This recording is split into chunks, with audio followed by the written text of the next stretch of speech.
Baba Booey. That's working now. That's good. Anyways.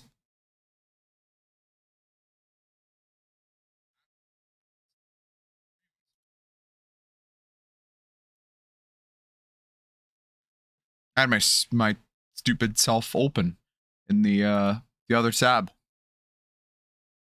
Okay, things are good now. Anyways, back to this. Back to painting. Like I was doing last night.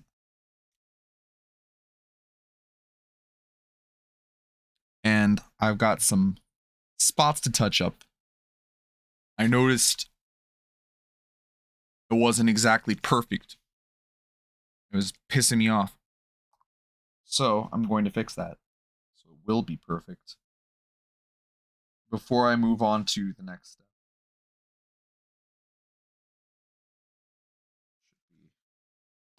Should be good.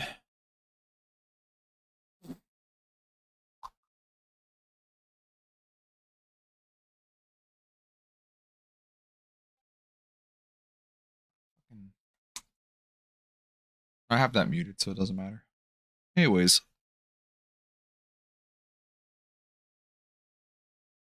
Just touching up where I didn't quite hit it perfectly before. Getting it to look a little bit better. Like on this hand here. Claws, hands.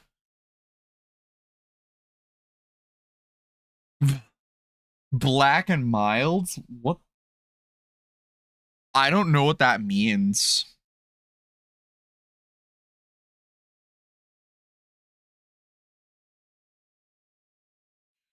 I don't know what that means. Is that like a weed thing? Pardon me if I'm... Excuse me for my ignorance.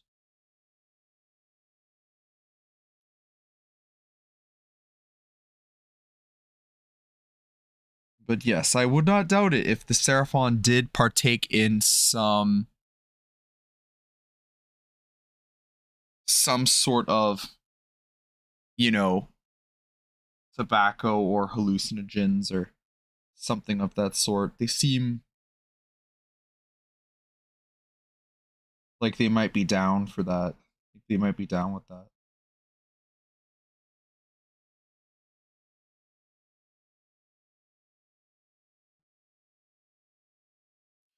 Okay, add a little bit more to the mix here.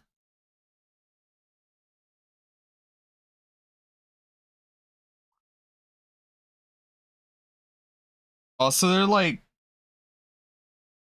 so you mean like they're like tobacco cigarettes?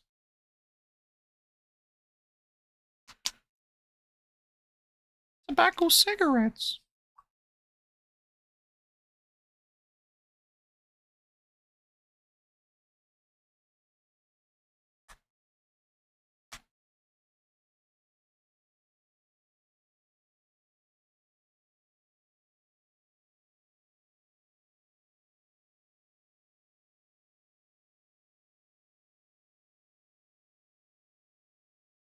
Just going back in this color that I was painting the last stream and just touching up where I missed. Ah, okay.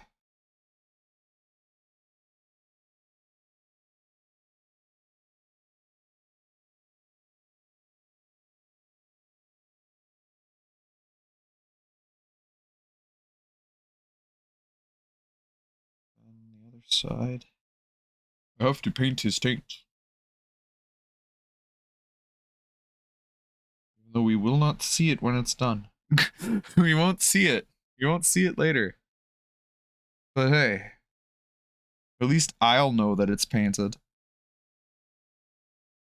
At least I'll know that his taint has some paint on it.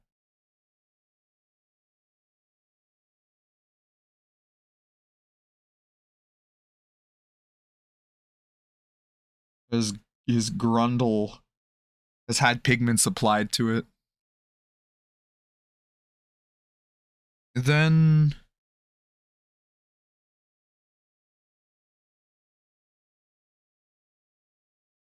this guy.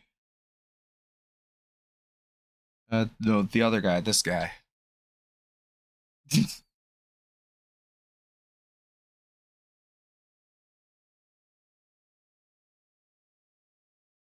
I don't know anything about these. I don't know anything about these stereotypes.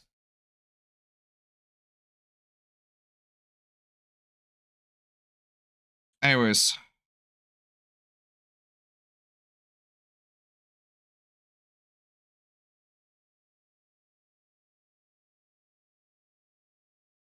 That's good. That's done and good.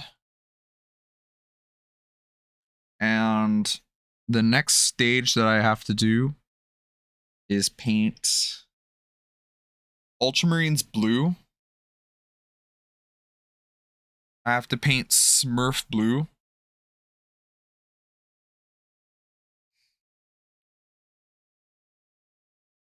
You saw your head? Oh, because I looked down.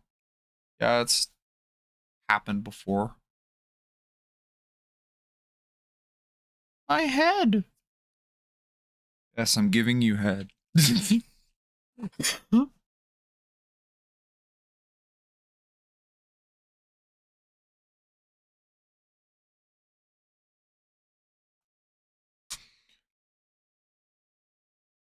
Look down, you're standing in your grave. What the fuck does that even mean? Is that from a song?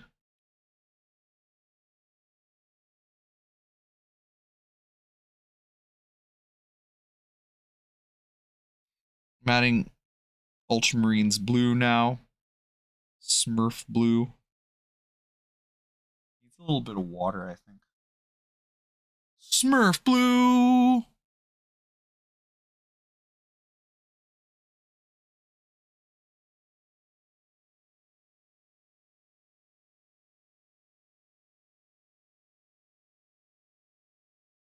And then after this, I'm gonna add Black Templar.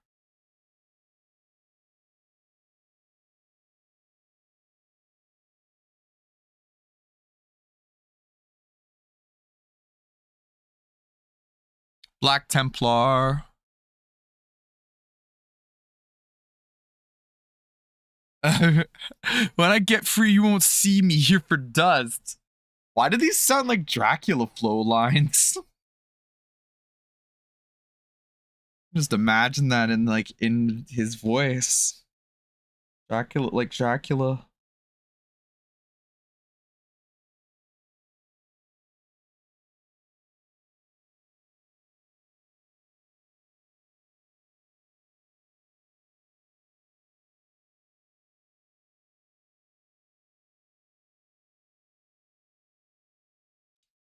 Okay. We'll just lay down even more of this color, this Ultramarines blue.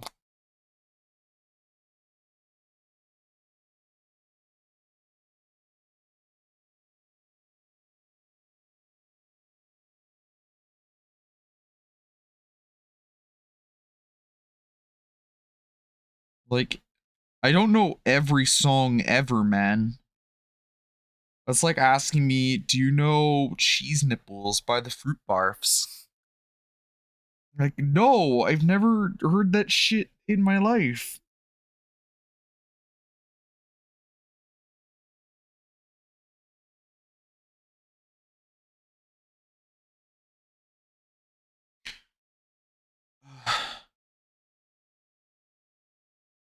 So I need to paint like this part like around his neck. Sometimes it's hard to tell what parts are armor and what parts are like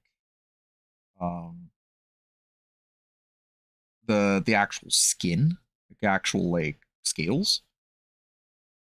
Okay, he's good. I already added Ultramarines blue to him. Get that. I was in school. I was very much a fucking loser.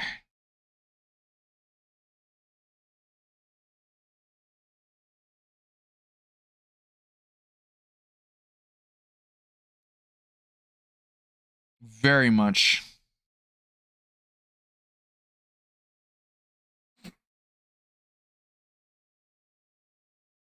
Girls liked me as a person, but not as a partner.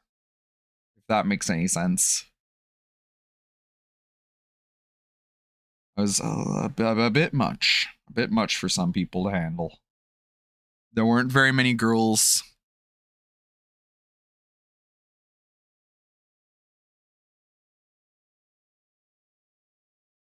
I tried, unlike you. Bro, I didn't even try. Elementary school, and like being bullied so hard in elementary school had me super dejected, like in high school. Even though I wasn't bullied as bad, I just had such like dog shit self-esteem. I didn't like I didn't like even try to like date girls.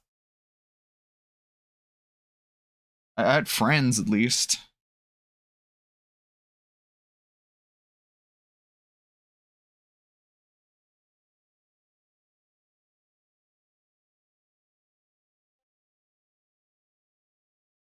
Anyways, this is getting depressing. This is getting depressing. My train wreck of a life isn't good subject matter for a stream.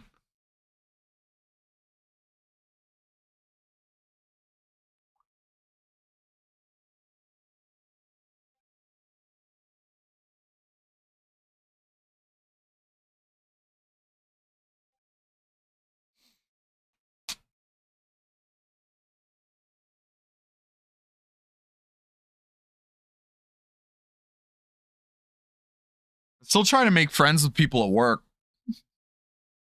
With girls at work. With the girls at work.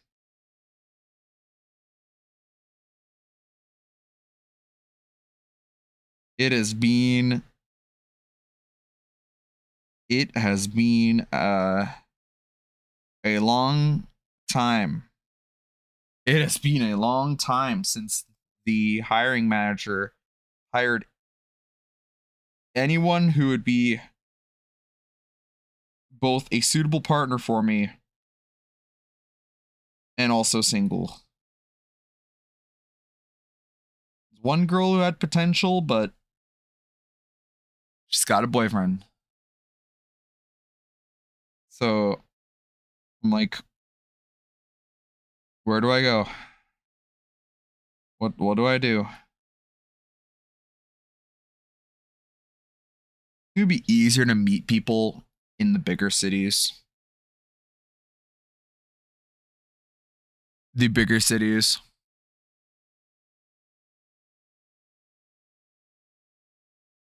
Also, like with some of the hobbies I have, it's like it's hard because like some of my hobbies they get associated with like really like weird creepy guys, like weird creepy people, and they're not wrong. There are definitely like weirdos in the hobby where like a girl shows up and they treat them like an alien instead of this is another person. Yes, they could be a romantic interest at some point, yes, but you have to actually make friends with them first because that's important. A lot of guys they hear that part of like make your intentions known and it's like yeah, but also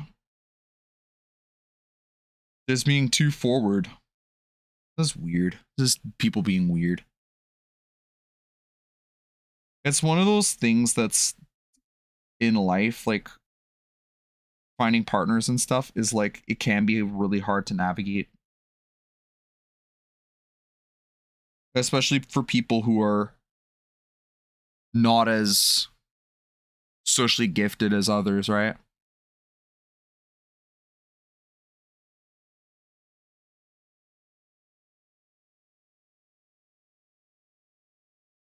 Man, you're quiet. That last message is just sitting there.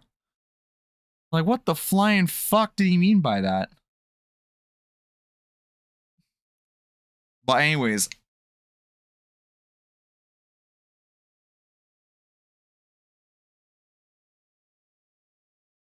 it is difficult. It can be difficult to navigate that part of life.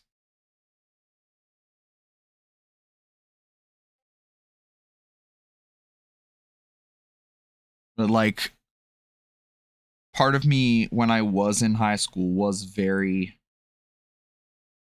dejected. I didn't like that part of my life. And there are parts of my life that I'm not satisfied with now either. It's just, there's going to be parts of your life every step of the way. You're going to, there's parts you're going to be satisfied with, and there's parts you're going to be dissatisfied with, and that's just life. There will be things that make you upset. Be things that will make you happy. Black Templar.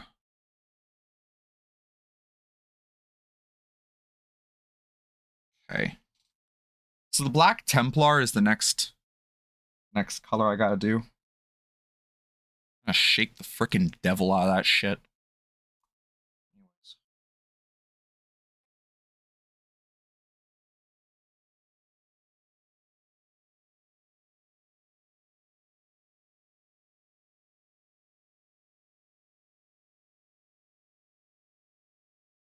Mix a little bit of water with it because it's thick for some reason.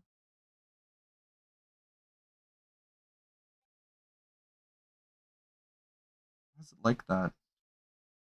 Why is it like that?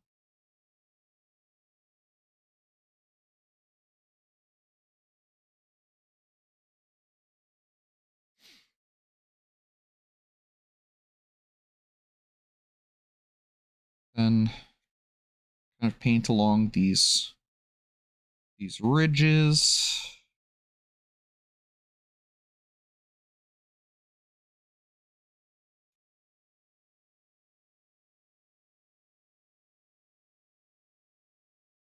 Making sure to blend it. It's kind of dark. But it's motherfucking Black Templar. Of course it's gonna be dark. Like the darkest contrast paint.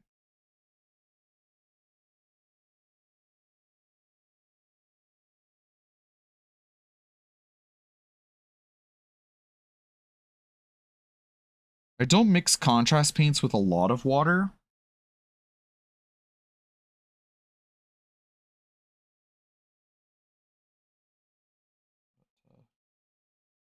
Just paint Black Templar along the edge. Darken it down. And move to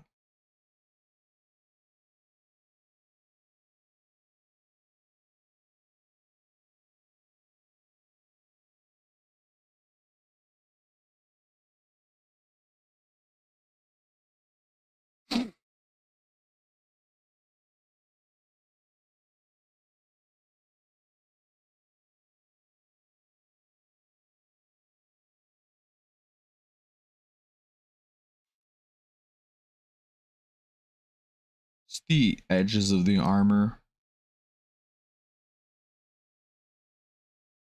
You know, it's wetted down with water like this, it'll only darken it a little bit. Not so crazy. That it's not so freaking crazy that it's like go insanely dark.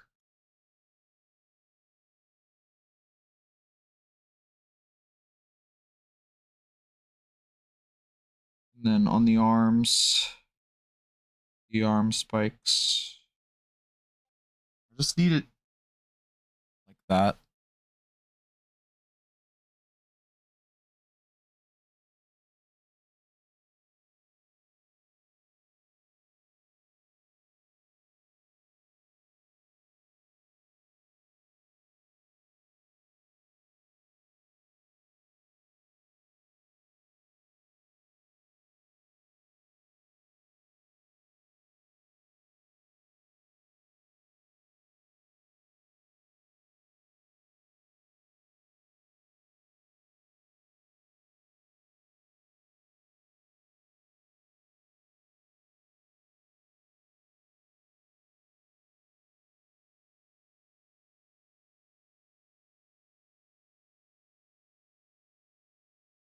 I need to add more paint. It's starting to dry. It's starting to dry up on there.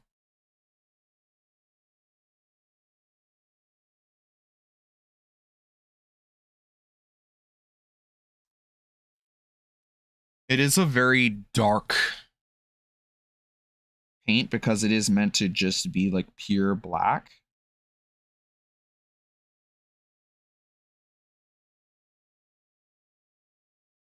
Then I'll lighten this down with some gray. There's probably going to be like 3 parts to this stream, but I'm not going to be painting Seraphon all week. That's not my plan.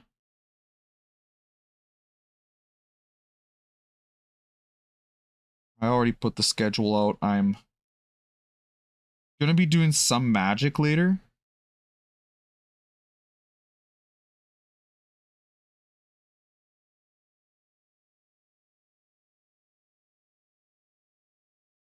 One second.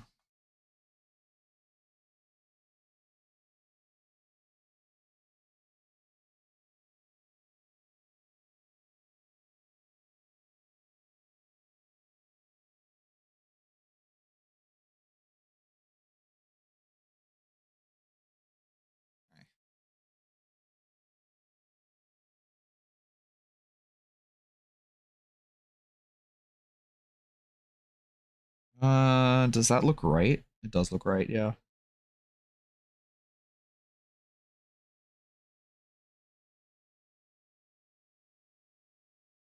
The like side spikes on the tail, like the ones that protrude out from the side, is what I'm doing right now.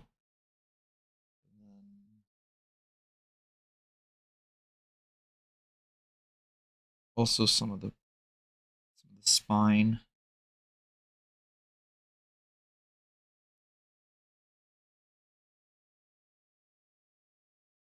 I'll add Drakenhof Nightshade later. Once I've got all this down. Drakenhof Nightshade just takes a long fucking time to dry.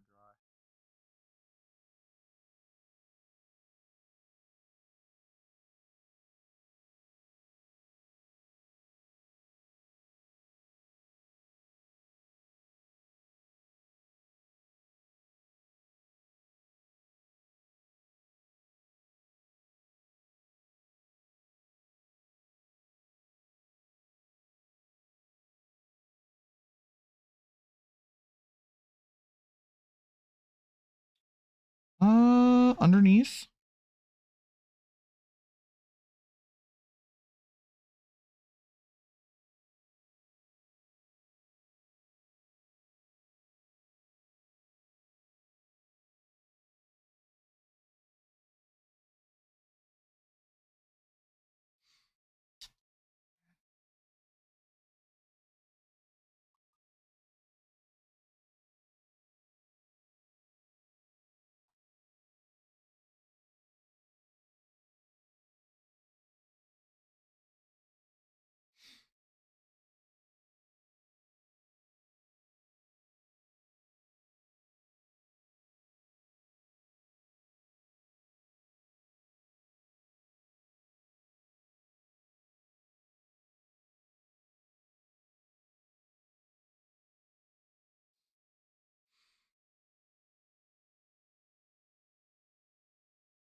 I got a little bit serious there for a second. Well, you know me. I wear my fucking heart on my sleeve. That shit happens in my stream. I'm not ashamed of it. It's what it is. It's fucking life. It's part of it. We have our ups and downs. We have our they're good with the bad. This is life.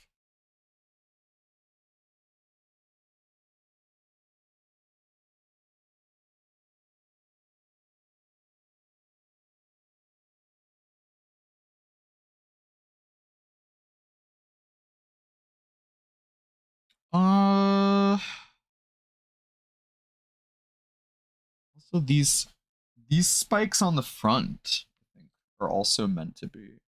Yeah, they're also like hard scales. Hard.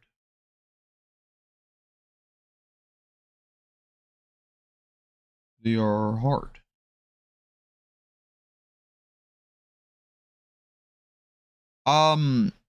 For some of these steps, I will need to go and prep a wet palette, which I'll probably have to step away for a few seconds just to get water and everything into the wet palette.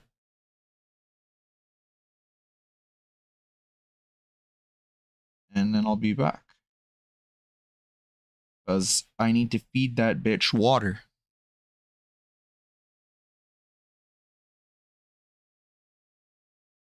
I glued this back down before I took a nap, and it was dry when I woke up, so that's good. He isn't slipping around as much as he was yesterday while I was trying to paint him. So that is good. All the parts that need to be black on him are painted black. Na, na, na, na, na, na, na, na, na, na, na. And there he is. He's got his parts that need to be black, painted black. And then we move on to, I don't know, this guy. I was kind of just picking up whichever one. I'm using a kind of a smaller brush, a baby brush. A little tiny one. So that I can pick out the parts that I want to be dark. Also, I ought to paint his arm in metallics because he's got like this prosthetic arm. It's not an armored arm. It's not actually armored because those fingers are way skinnier than the actual fingers that they have. So it is a prosthetic arm. Definitely. Definitely meant to be a prosthetic arm. Then we've got a few more steps. I figured out it usually takes like half an hour to do a given step. Half an hour I spent doing some touch up and then applying ultramarines blue, and then now I'm doing the black. The black will probably be done by like the hour mark of the stream. Might go late. Might go later.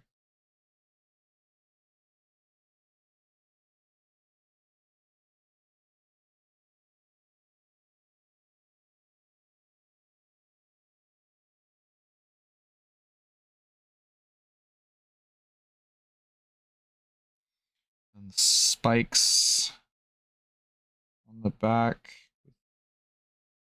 Weapon.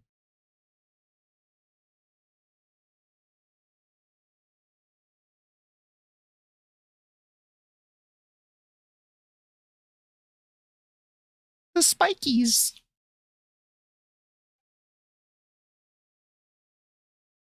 It's got a gazillion different ways to poke your freaking eyes out. Then this area here, this edge.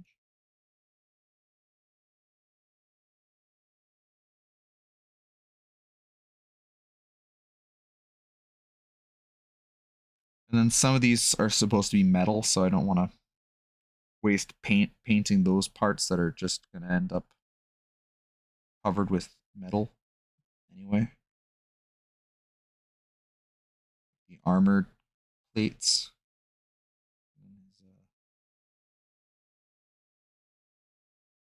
Spikes on the side of the tail. Some of the basically just picking out what I want. What I want to look dark.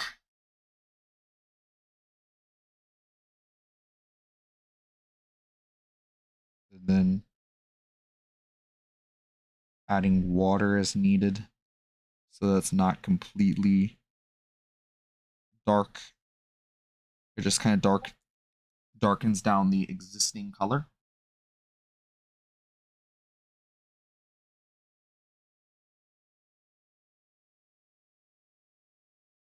He's also a sub-assembly, so I have to be careful how I hold him. I don't have a base to hold him by. I just have to hold him by the actual model.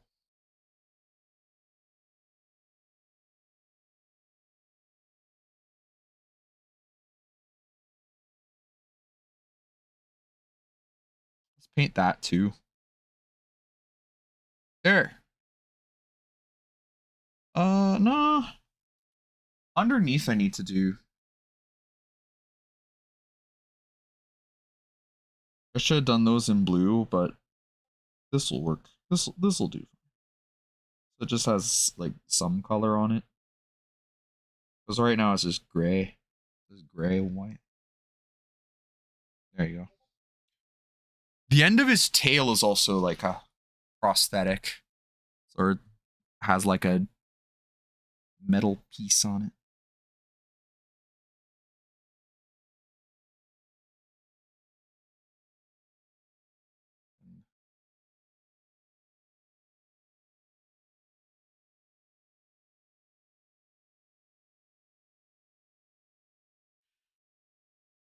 Part of the fun of this is just finding cool ways to blend the colors. It's very cool.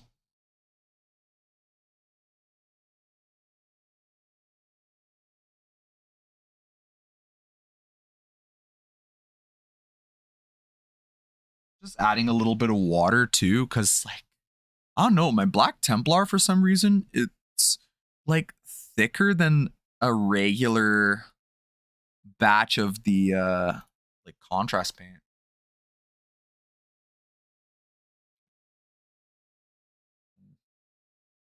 Along the back, spikes.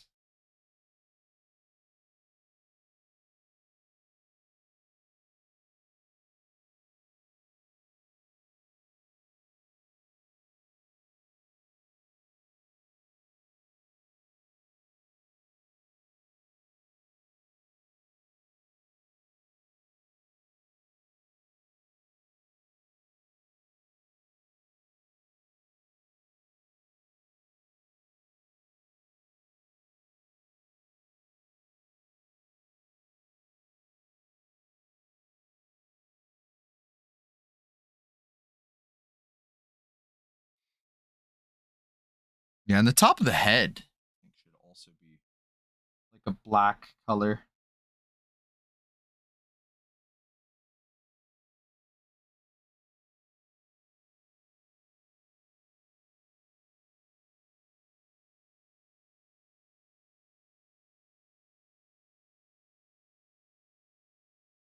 It's one of those things where I'm kind of like working on it as I go. Like what will look the best.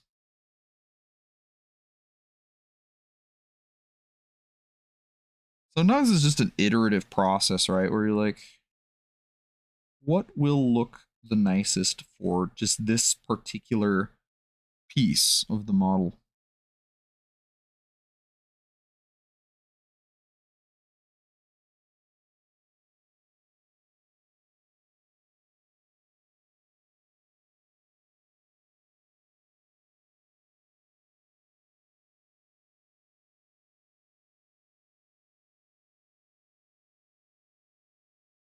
Uh,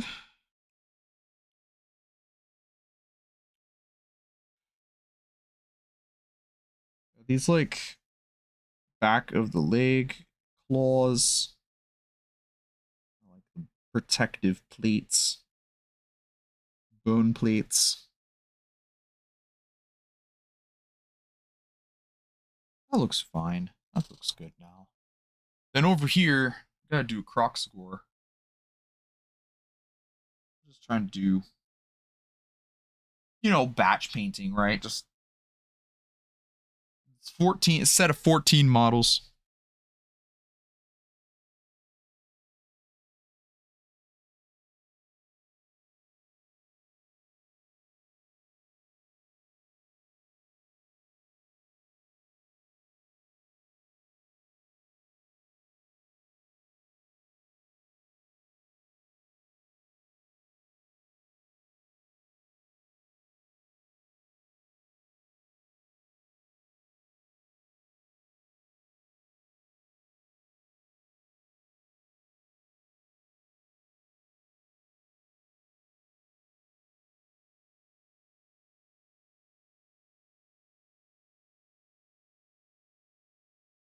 Yeah. The wet palette is going to be like very necessary to do all that metal. Because I do not want to be mixing paint constantly. I want to mix it once and have it be fresh on the palette for as long as humanly possible. And then move on to actually painting the metal. And then the metal gets treated with contrast paint as well. It's achromatic blue. It's kind of like a tarnished kind of blue to make the metal look weathered.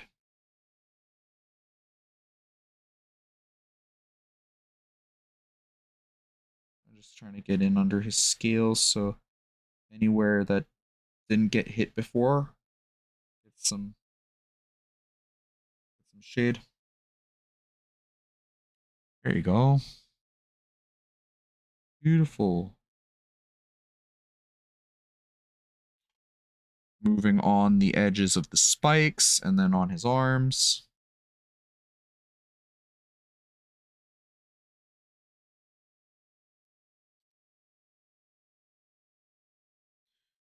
And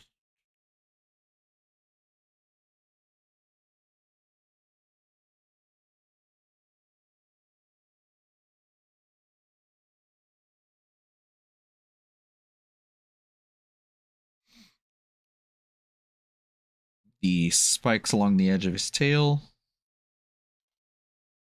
It's too watery. Added too much water to it now. Needs a bit more paint.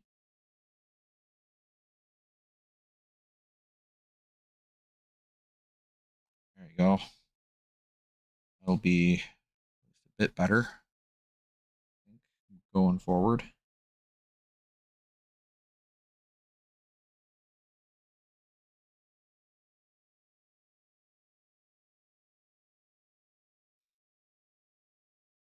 It's really cool the kind of like blends you can get with contrast paints.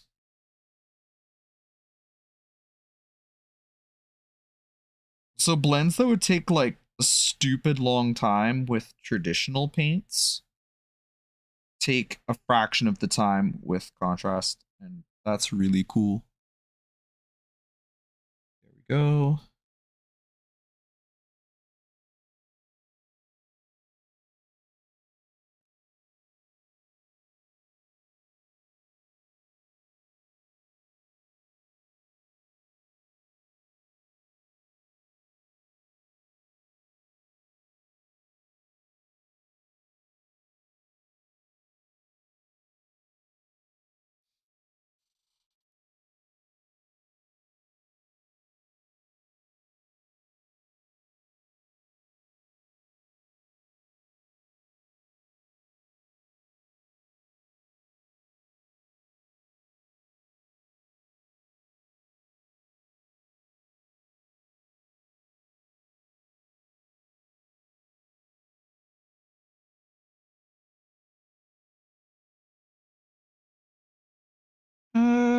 the arms.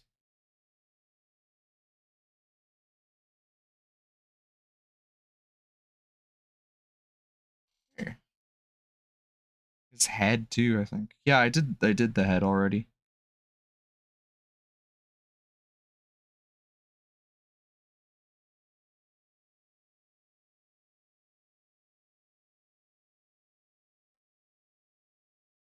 Then his claws on the back of his foot. So he kind of got like those digitigrade legs. Go underneath that.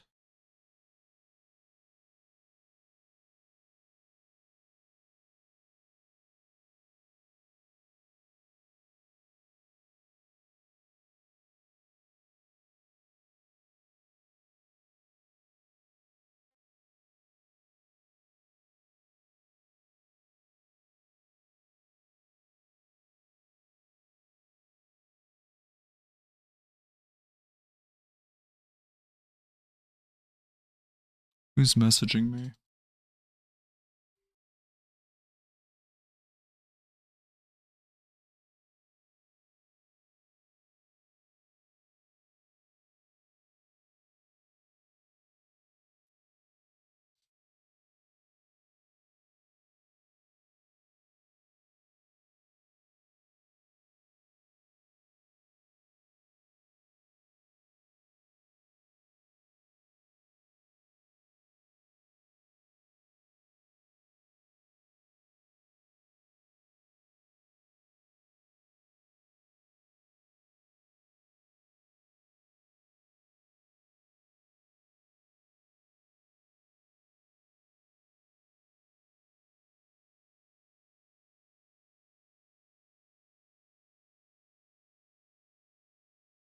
Okay. That's good. That's fine. Well, I noticed a glaring flaw. There's a patch of the top of his thigh missing some blue. So I'm just gonna go back.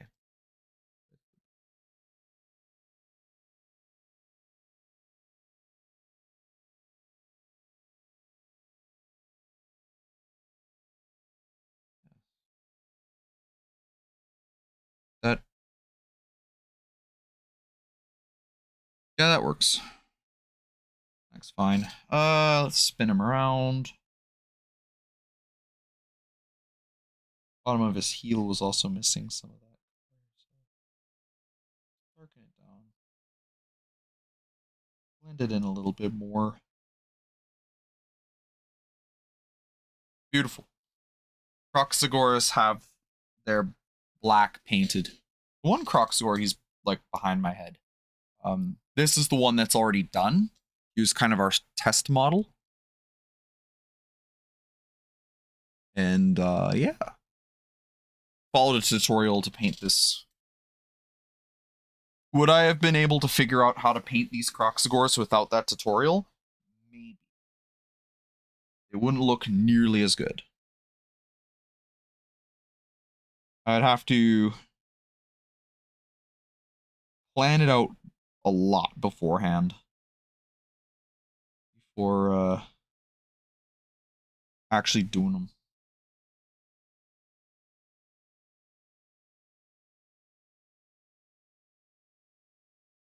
Because sometimes you get like a weird color scheme where you're like, I don't know how to paint this. And the best you can do is plan out a little bit beforehand, like what paints you're gonna use. Because there's like no tutorial on the internet, and you're like, oh god, I do not know how to paint this. I got somebody asking me to do a commission the other day, but they like super lowballed me, and I was like, I'm not doing it. I know what my work is worth. I'm not. It's like I found a dude who would do it for $5 a model. I'm like, well, fuck. I'm not good. I won't do it for $5 a model. That is That is far below my pay grade.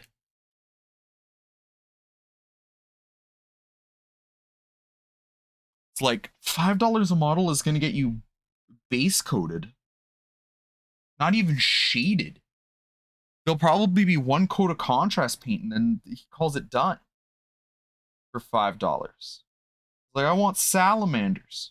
You're like, your salamanders aren't even going to have the cool fire patterns on them for $5 a model.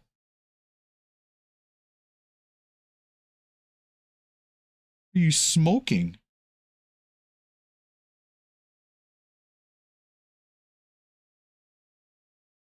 Because to put it in perspective, I was going to charge him $30 a model, which undercuts a lot of the market. $30 like a Space Marine. Because like, I want them tabletop quality, but I don't want them like, I don't want like golden demon winner quality each model. I just want them to look nice. I'm like, yeah, to get them looking nice, it'll be $30 a model.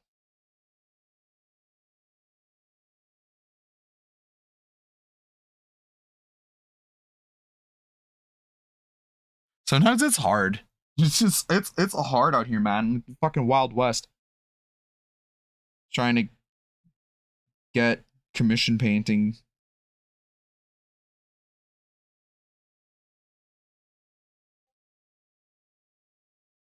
Because people do really like to lowball. Because just don't understand the amount of work that goes into it, and also like I have a full-time job, so there's that cutting into it as well.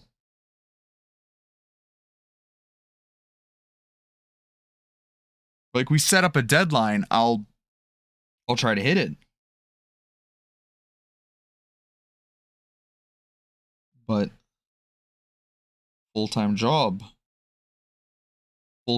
can be a bastard. And also, when I'm streaming, they also have to understand that I might paint their models on stream.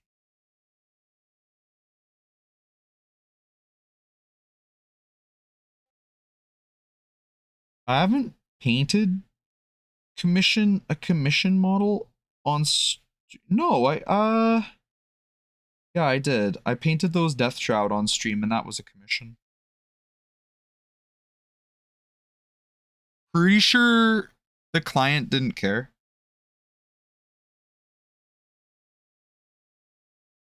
Gotta be careful with stuff like that sometimes. People are like, I don't know. Like, I want it private. I want it, they're my models and only mine. Don't paint them on stream and blah blah blah. You have to respect it, but also like to understand people's boundaries and stuff, right?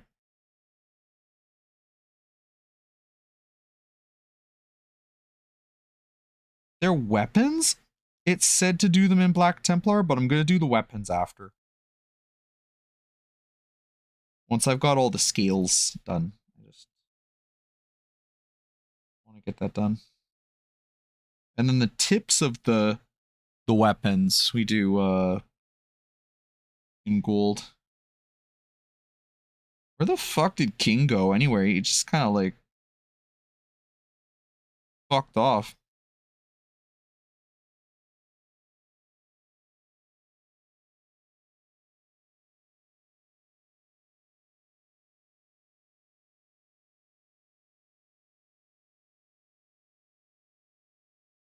It's like, bro, I know you like Magic streams more than Warhammer, but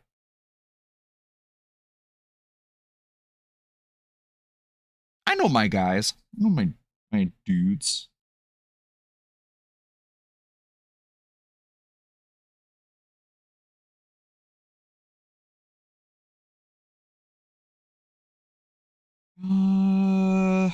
Piece also.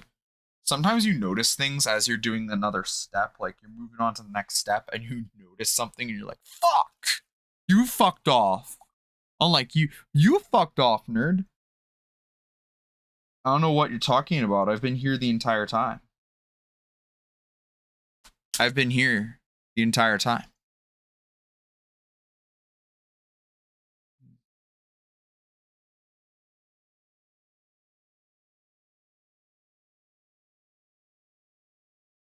There you go.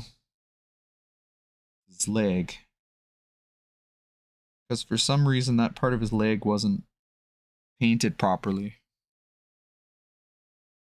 It's not painted properly. It was still white.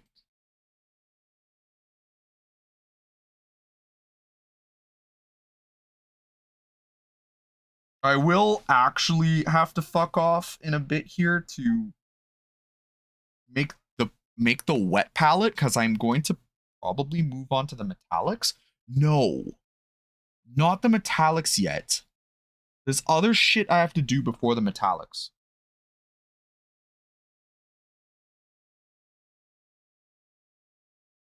I was trying to find a color that's similar to what I wanted, that's just mixed right out of the pot, but I couldn't find it. So I'm just mixing what I have. I'm just mixing Retributor Armor and Stormhost Silver to get the right metal color that I want.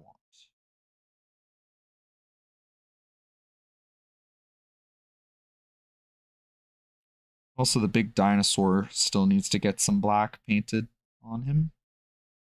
The dark black scales. So these little guys, I'm just doing their black scales, because the way it kind of works is the color kind of goes from where the scales would be harder, it gets darker, right?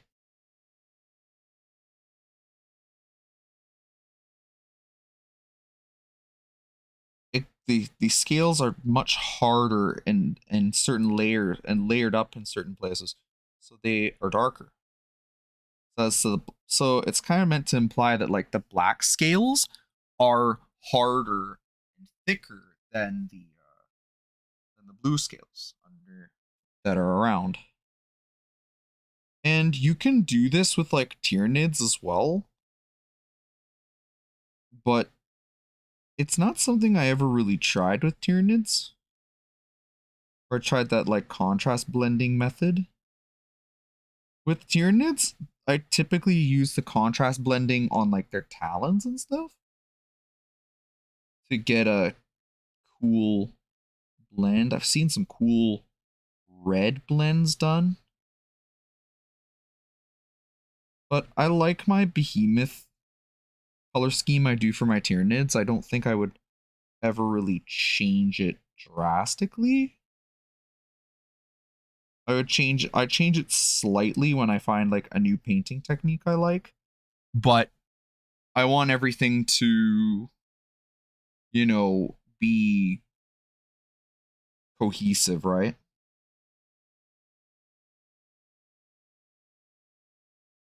Yeah, this guy, I missed a bunch of blue on him. It's crazy.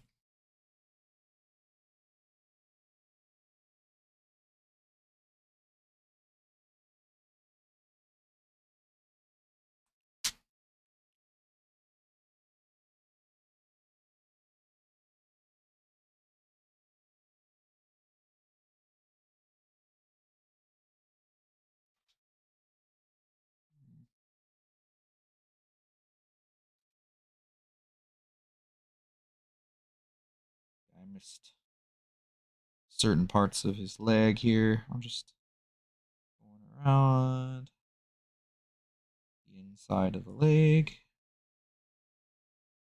to fix that before it gets worse.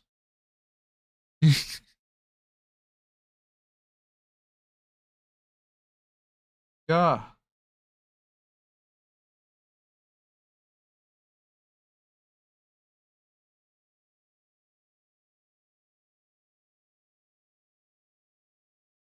And also like the extremities are darker too.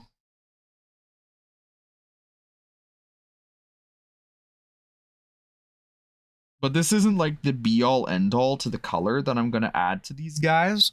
I'm definitely going to add some like white to the chest to cover up kind of some of the pooling of the apothecary white. Get a little bit more coverage there. And then the black toes. His toes.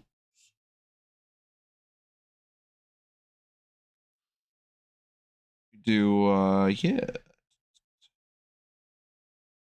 Paint his toes. I had legitimately only painted one of these guys before. And then I reviewed my notes and watched the tutorial video one time before going back to these. But it's a good ass tutorial that's been helping me a lot. And I do plan to get more of these guys, but that's going to be in the future when, you know,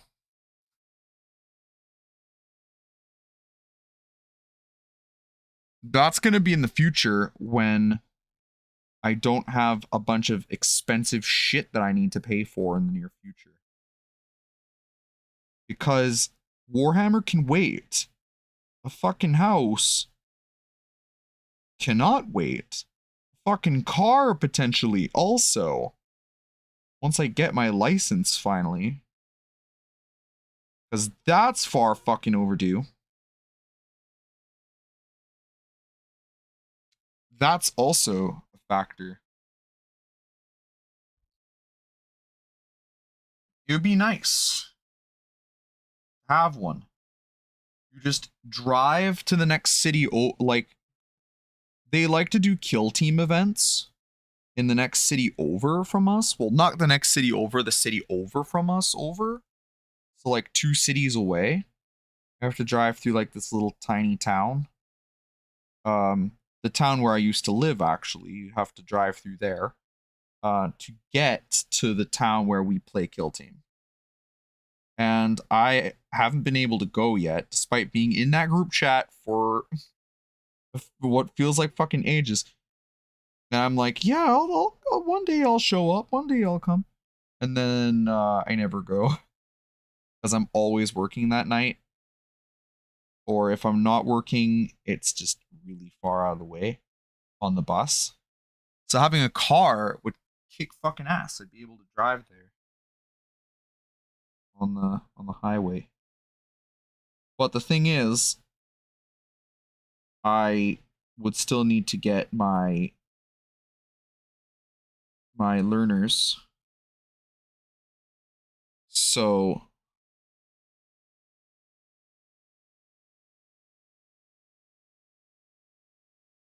I'd have to do all of that. But we're probably moving in with my friend who can help me learn how to drive, which would be sick. My friend is a much more successful person than me in terms of adulting, in terms of doing like adult stuff. You are an adult. You're a grown-up. And he knows things and is knowledgeable, unlike me, who's a giant boy failure. Me, boy failure. Boy failure McGee. I don't know. There's people in the VTuber audience who, you know, empathize with that. We're like, he's just like me, for real, for real.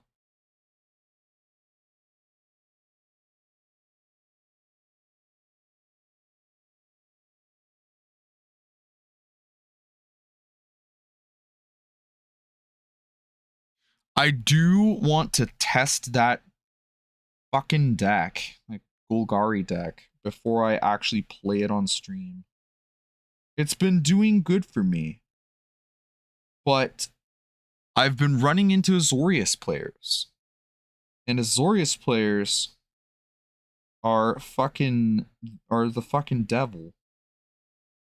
You're like, here, I'm going to stall for like 1,000 turns. And I will make you hate your life.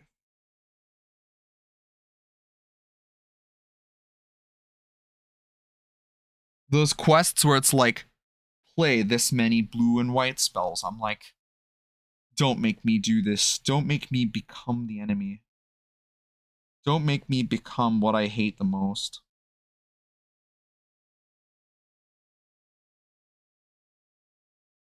Or when I have to draft blue-white, but it's in a set where blue-white is like all control bullshit. God.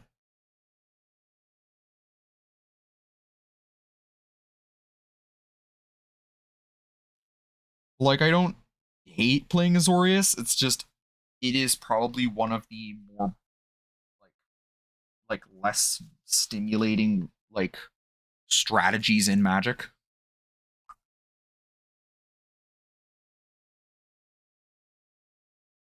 Green.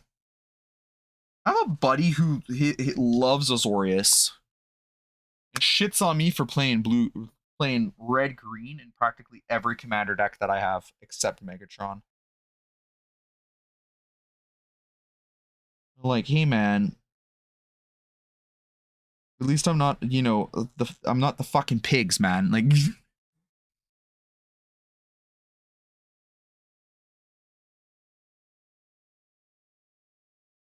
he sits down with his fucking Grand Arbiter Augustin deck or whatever blue deck he's brewed up this fucking month.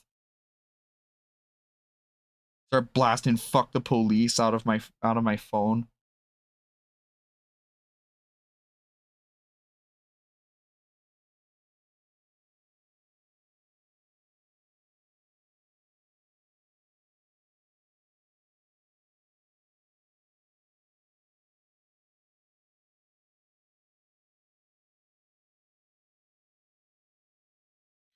There you go.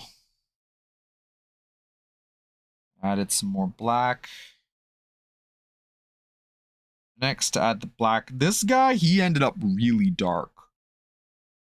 I think just because I added a bunch of Ultramarines blue that wasn't thinned down with anything to him. There's still parts of him that are a little light, so they look weird next to the rest of him. So I'm just gonna kind of blend the color a little more. He will look better. The lizard. Yeah, there's the fucking lizard. Lizards. Okay. Yeah. I noticed something. There should be a little dot of blue right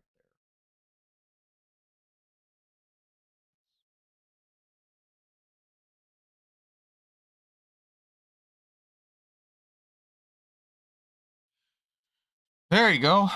And then moving on. Moving on to the next thing.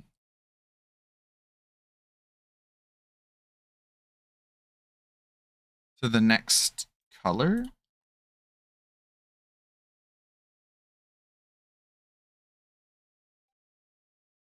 It'll be the same color. It'll just be the same as what I was using before.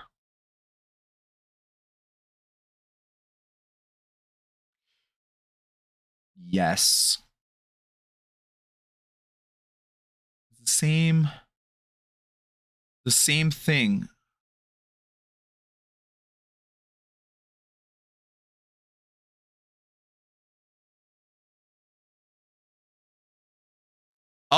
Yeah, do me a huge favor. What should I do? What's the favor? Give the big dino googly eyes. If I can get down to Dollarama to buy googly eyes. I could stick some on there. I'm definitely going to varnish them first and then stick googly eyes on so it can be temporary. But I can do that.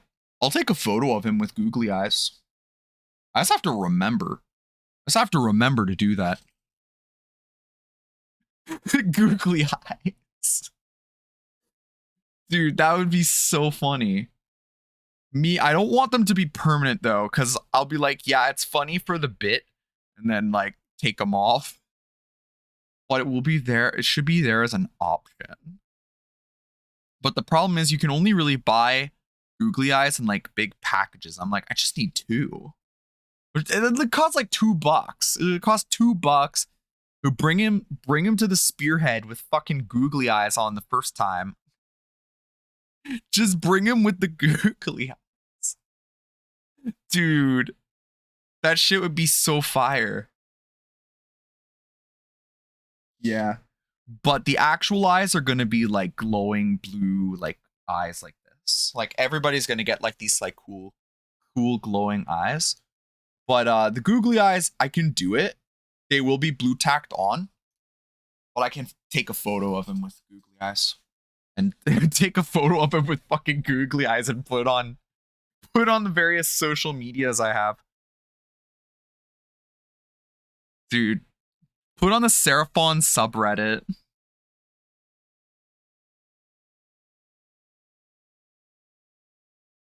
Seraphon subreddit, Instagram. All the places where I post my Warhammer.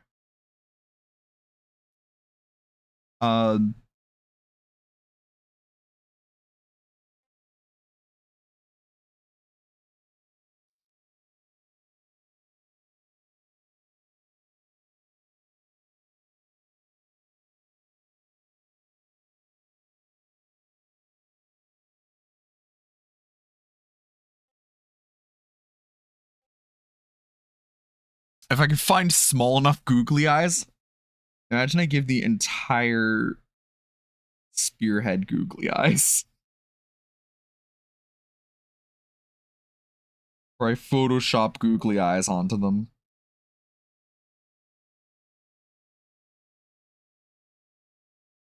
Like, I get it's not as funny as like actually affixing them on there physically, but it would still get the point across. It would be just as much effort.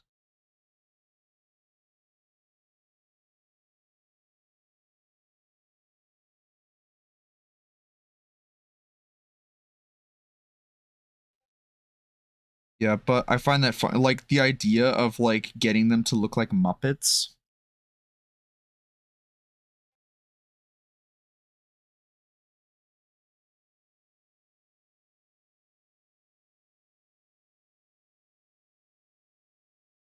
Most of the Muppets, they're like, you know, they have fur, right?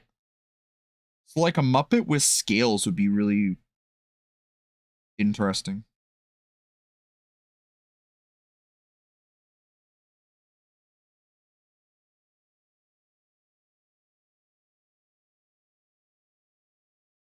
Ah, shit.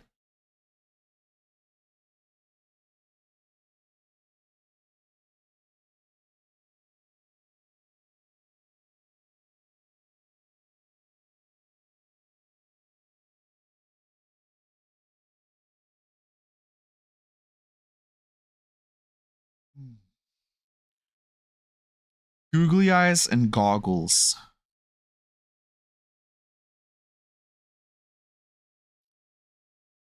What army wears goggles? I think Leagues of Votan, a lot of them have goggles. I want to say a lot of them have goggles on.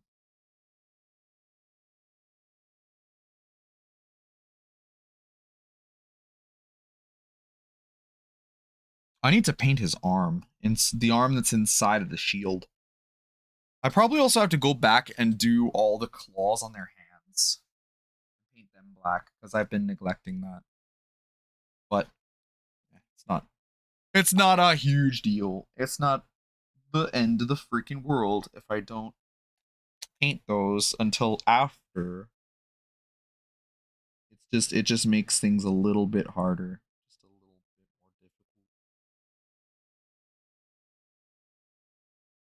Yeah.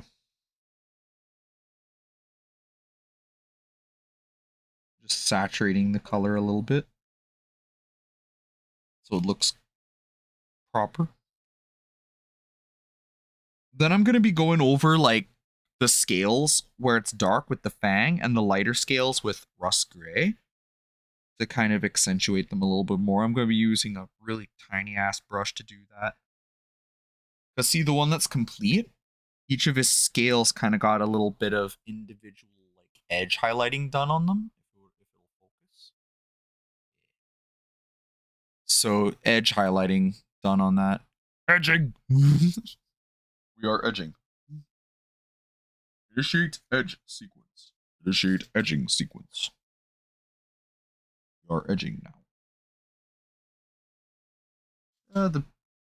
His knuckles are a little bit too light, so add a little bit of more ultramarines blue on there, so they're a little darker. But I'll probably end up lightening them up a little bit later with the fang and rust gray, really making them stand out. And the inside of his leg needs a little bit more ultramarines blue. That's the thing with batch painting sometimes. Sometimes with batch painting, you don't give each individual model the love that it needs. So you have to go over and touch it up later. Each individual model, you basically just batch paint and then do individual paint afterwards to get all of your finishing touches done. That's kind of your goal, right? Black Templars. More Black Templar.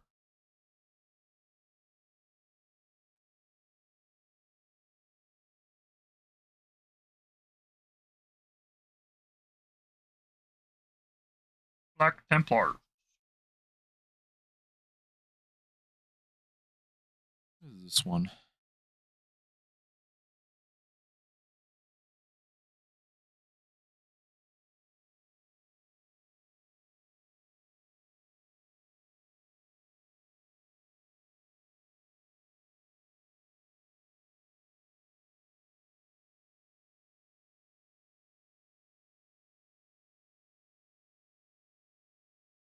I've always said that if I was to do a Space Marines army, I would do Carcharodons.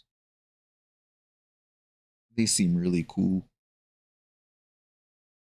I'd like to learn more about their lore first, though. But an interesting thing about the Carcharodons is that, like, no one knows who they're a successor chapter of. They, like, just kind of appeared. They're like, so, like, who are you a successor chapter of? And they're like, we don't know. Like, what? You don't know? Like, yeah, the records are lost to time. And some people think that they're like, there's a lot of theories about where they came from. Like, oh, they're like the Death Watch. They have members from different chapters who they got abandoned or something like that, and that's how it came about. Or they were like, there's people who go like, oh, they were a White Scar's successor because this and that, or they're a Salamander successor. Or all sorts of stories, right? But the truth is, no one knows who their successor is. No one knows.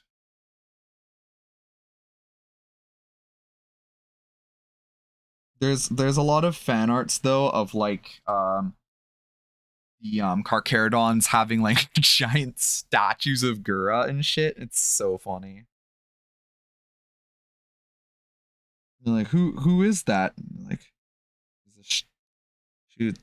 they called her an idol, a shark idol. The bygone eras,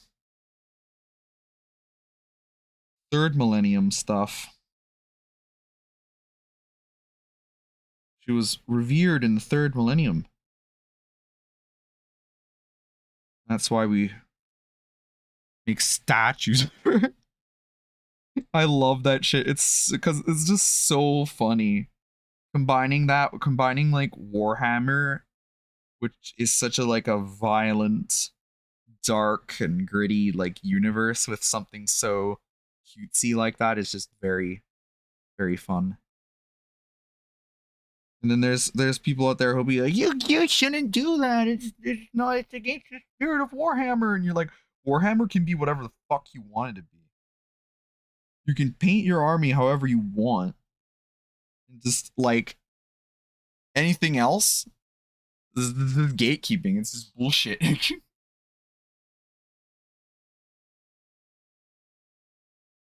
It's so true. You can paint your army however you want. You can paint your army in insane, like batshit insane colors. I think the factions that like lend themselves best to like batshit insane colors though are Tyranids, Orcs, and Dark Eldar. Honestly, Dark Eldar, Harlequins, of course. The Harlequins though are like, I think they're part of like the Loyalists, like the Eldari codex. But Eldari and Drukhari both lend themselves really well to just crazy ass color schemes. Also Seraphon, like an Age of Sigmar army that lends itself well to crazy color schemes. Seraphon. Doing kind of a team color scheme with them. But where this color scheme gets crazy is like right now it's just like, oh, they look like, you know, a deep sea fish. They look like a, you know, like they're blue, right? But where the craziness comes in is like that blue glow, like that aethermatic blue, where you add that shit on. That's crazy. That shit is awesome. So you add it into the mouth and the eyes and some like little cracks in the armor. So like where the armor is sort of where the scales are, you just paint little tiny ass lines in between the scales, which I think I might start doing now. And then move on. I might do it once I'm done with the black here. I just finish that up. And we can move on to the actual really fun part. Or I can start doing the metallics. We'll do metallics. You gotta do the metallics at some point. The dinosaur, I also need to do the black on the dinosaur as well. We're at the 1 hour 18 mark. I'm probably gonna do, I don't know how much longer. Probably like, could do 3 hours. 3-hour stream. Just keep it up.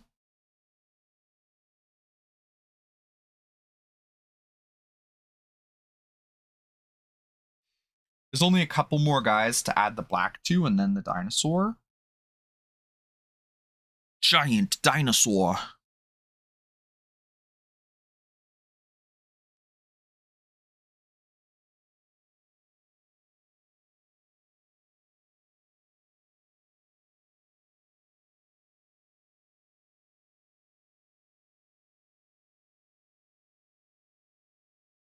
I'm also trying to remember if there's any like versions of Godzilla that are like a little bit more blue in color palette as opposed to gray.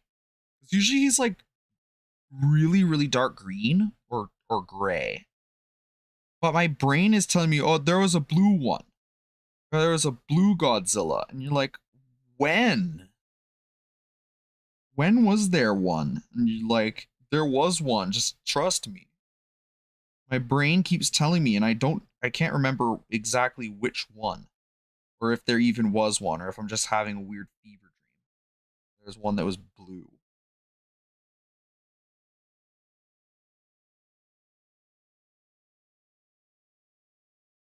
Like, and I know that like the spikes on the back glow blue and shit. On -1, which we just watched recently. I'm thinking like like this subtle blue.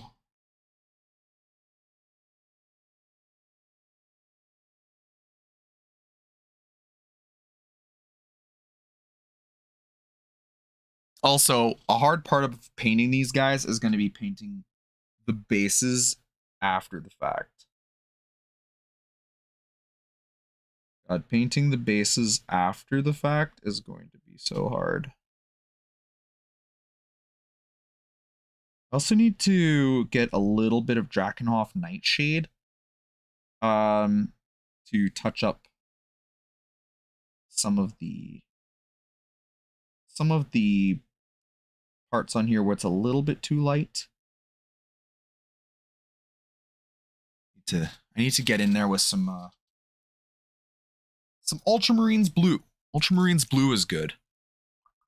Get in with Ultramarines Blue, tidy up that little section on the back of his leg, and then we just move on to the next guy. This section is looking kind of naked. It's just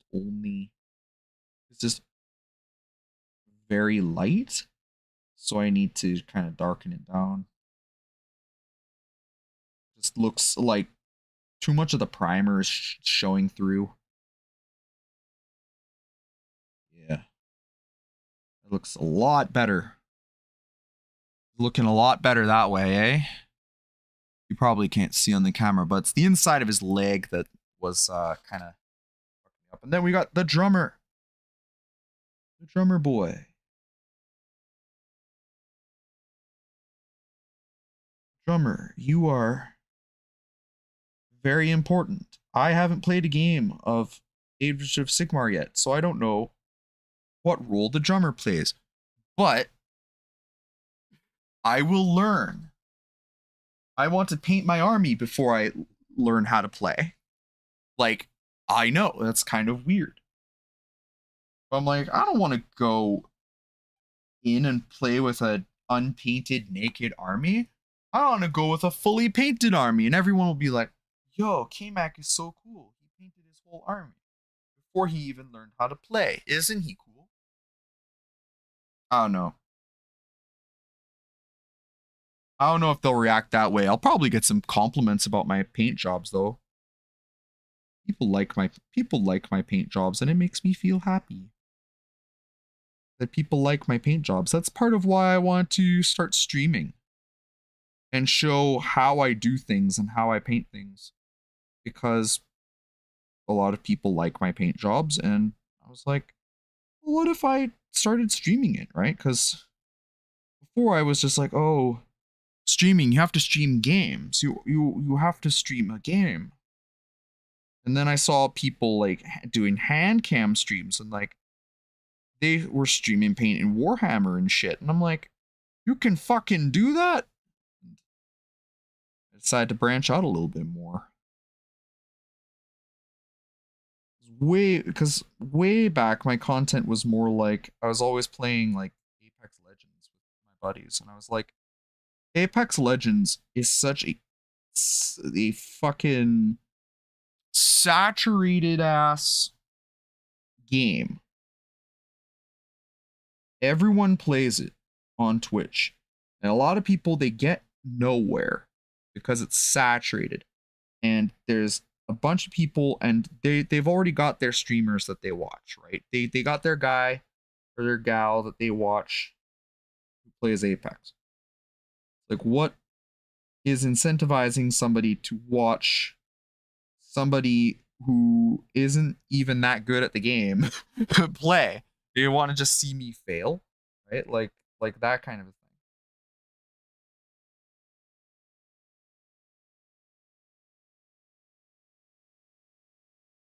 It's why I don't play Fortnite a huge amount on stream. There's a bunch of games that I enjoy and I play, and I'm an avid enjoyer and player of them, but I just wouldn't stream them. It's just not. I don't think it would grow. I have an eraser. I just realized I have a fucking eraser on my goddamn painting area.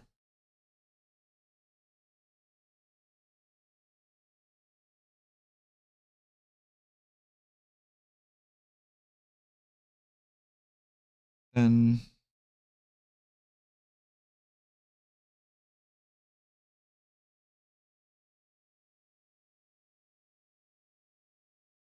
all right, so they've got the black painted on them, the Black Templar layer. The next strategy is the next step, I should say, is to add to the dinosaur.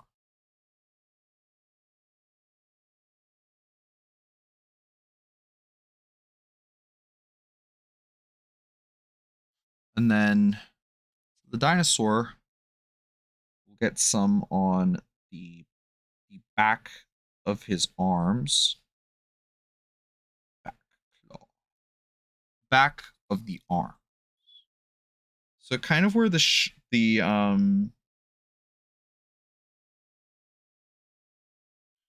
basically anything that looks like it's going to be hitting things with it or just like smashing things is going to be black. Or just anything that looks like it's really hard be like just really don't laugh. This is a real word in the English language. It doesn't mean just it doesn't mean what most people use it for. It has another meaning. The word is horny. Horny can mean it's hard, like a scales, like a horny toad. That's why it's called that. It isn't called that because it likes to fuck a lot. It's called that because it's hard and covered in spikes. That's why it's called horny. But yes, this dinosaur, using that definition of the word, is horny. As in covered in hard spikes. And he's just he looks like he's just solid as a freaking rock.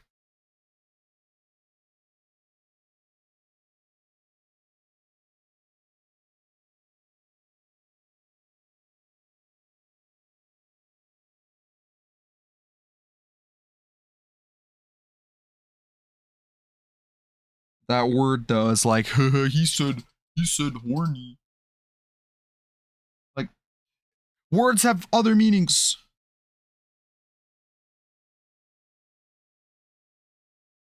Than just the one meaning.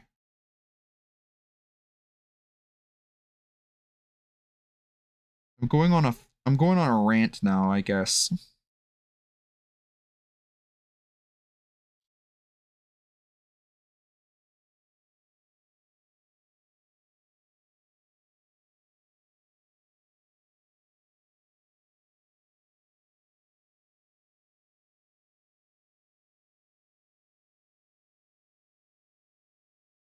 I also have to think about like these parts on the back here that are like ropes and stuff. So the ropes like hold on like the decorations and the jewelry and everything and like the accoutrement.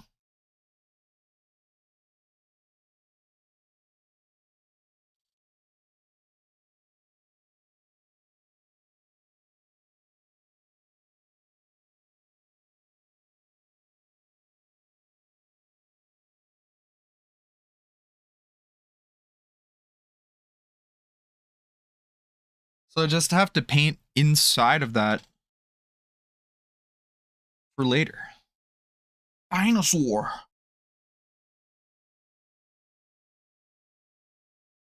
Dinosaur with googly eyes. Dinosaur that is horny.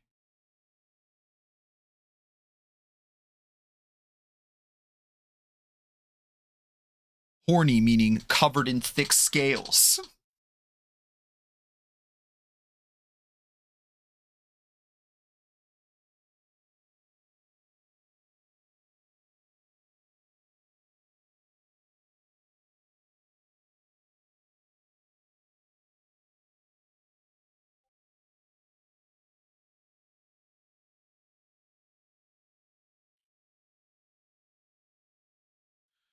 Ah.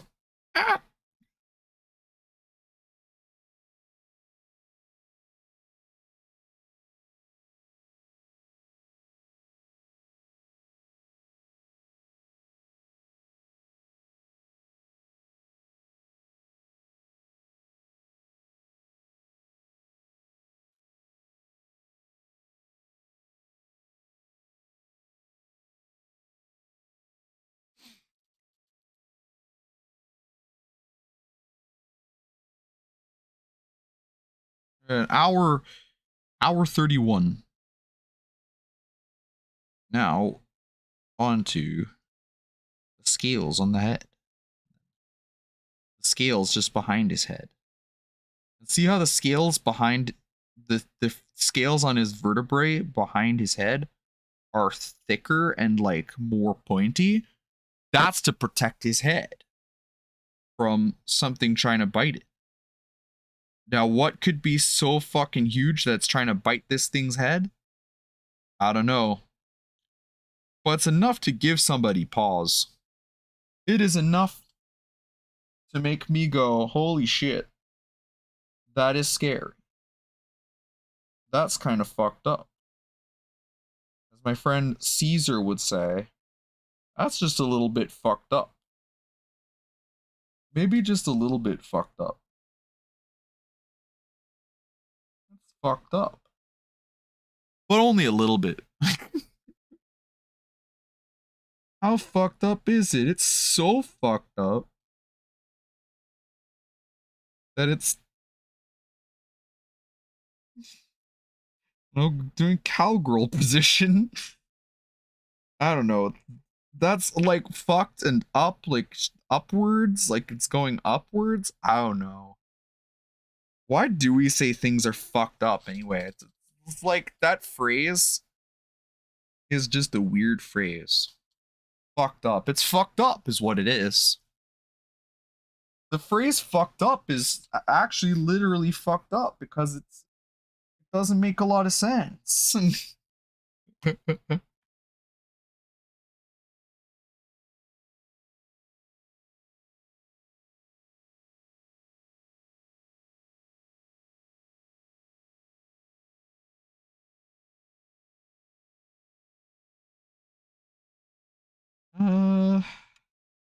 Just gotta get in there.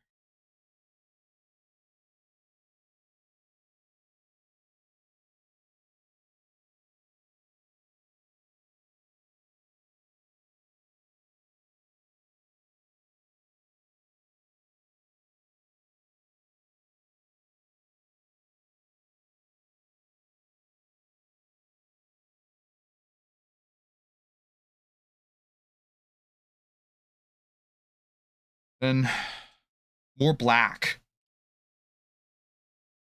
Black paint. Black Warhammer paint.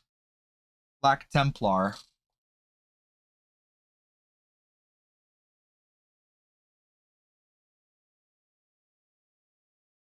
Gotta be careful with those Black Templar players. You don't know what they could be up to. You don't know what they're planning.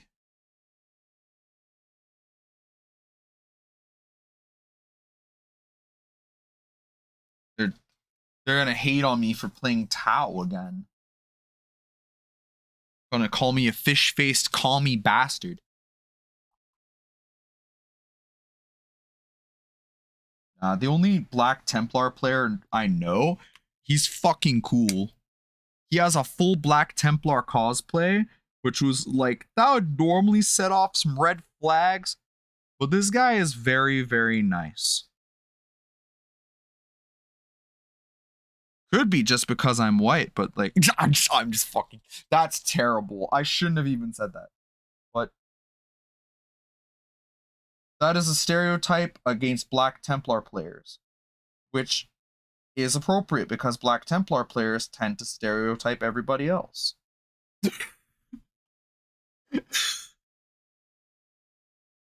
God, I'm tired of, I shouldn't take as many shots at Black Templar players as I do, but like, there is like an actual like stereotype in the Warhammer community that Black Templar players are like Yeah, no, they're that type. They're that kind of person. You know,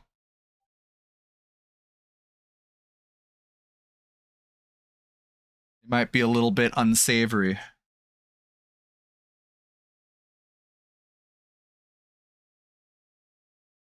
But this guy is cool. He's like super awesome. The one Black Templar player, like the two Black Templar players I know, are both pretty nice. One guy, he's a little rough around the edges, but he's like not the most like the most cringe person we had. That I've luckily I didn't never have to play against him. Was he was a guard player. Yeah, he was a guard player. He was very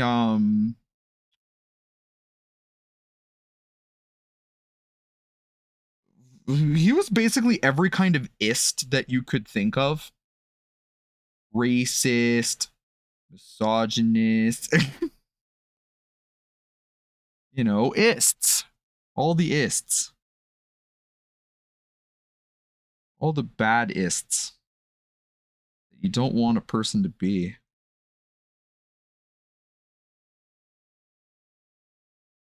We just tout him as an example of like don't act like this. Just don't be like this guy. Don't be like this guy and we'll like accept you with open arms. You can be any creed, any background, any just not that.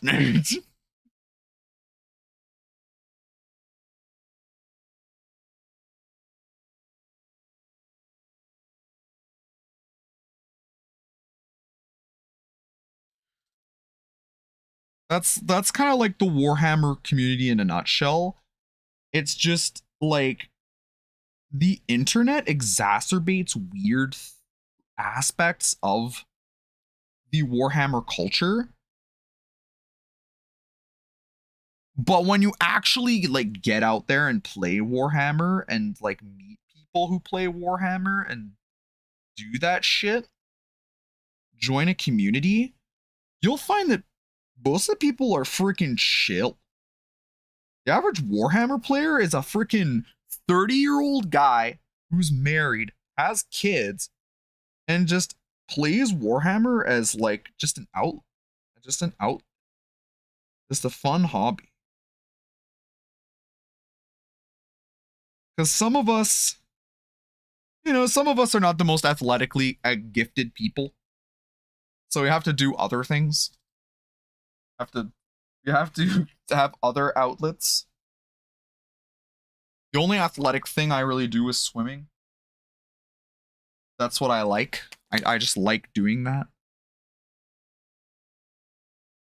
I joke sometimes that maybe I should have been a mosasaurus instead of a velociraptor, but you know, I like what I am. I like who I am.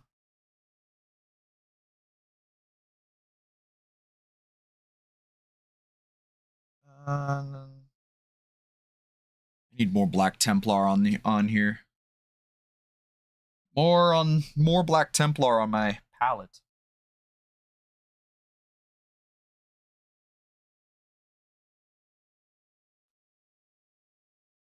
Then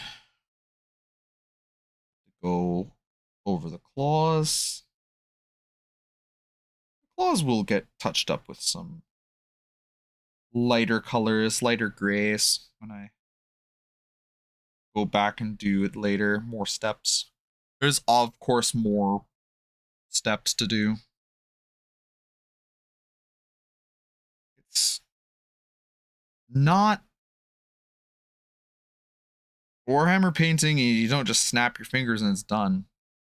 Painted models don't grow on trees.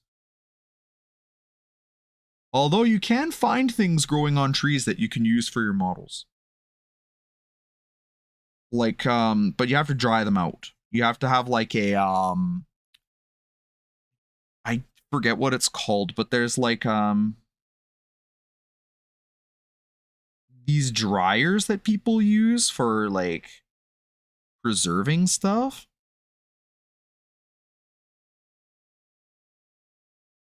And you can like find little twigs and like dry them out and then glue them onto the bases. It's just wood, right? And people use wood for arts and crafts all the time, and it doesn't like rot away, or you just have to dry it out. It'll give you some cool basing detail. But me, for these guys, I had plastic laying around. I had some plastic vines laying around from another project I did, some Warhammer vines. Because Games Workshop actually sells vines. And I used them for another project, a display board that I made. And I had some left over because I didn't use all of them. And I just snipped them so that they would be big enough to fit across the bases on these guys, and just used them for that. So that's the black. Now, on his hands, there's a little bit of, there's some spots where I need to add some blue.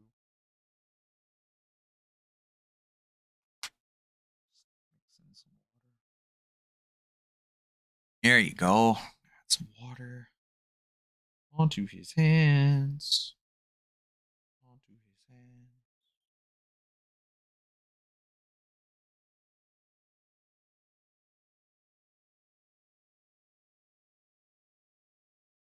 Just remembered I don't have the YouTube chat open.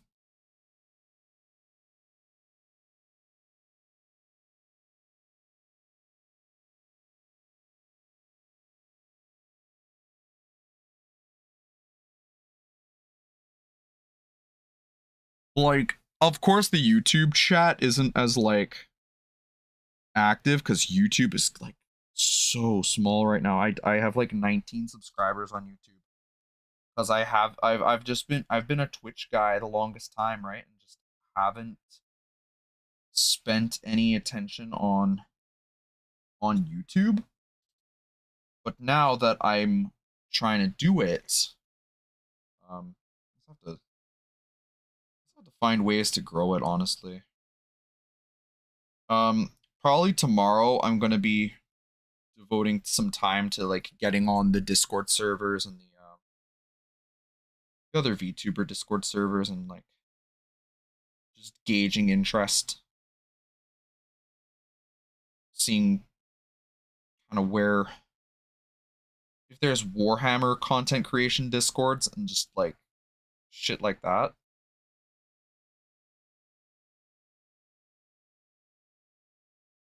There you go. Now I'm just debating if I want some more parts on this to be black or if I'm satisfied. I think I'm satisfied with how it looks right now. I think it's good. I think the dinosaur is fine. Now, some weapons. Weapons. Weapons. Weapons.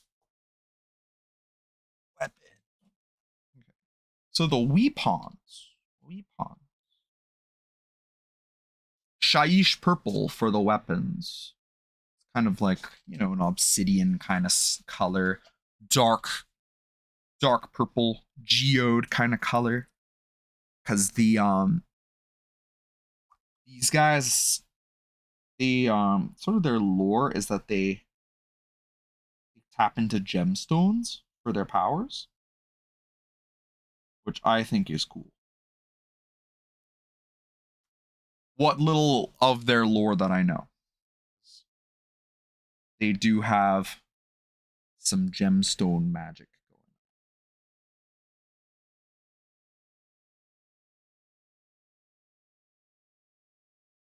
Prism no Maho, like Koseki Biju. So it's purple. It is purple. Like amethyst. And then I'm also watering it down so it's not insanely dark. You can also use Black Templar, but I want a little hue of purple. Because I am going to be adding a purple glow to it later, because these guys, they got They got that purple glow going on their weapons. This guy does at least. Dry brush it with some white and then paint Magos purple over top. And also get white in the cracks, and then you got a cool glow. Cool purple. Also the handle. The handle will be purple. Purple. Like parts of the handle will be purple. Certain parts of the handle are going to be metallic. I still need to go back and do that on those guys. On that guy. There's still like minor touch up I need to do.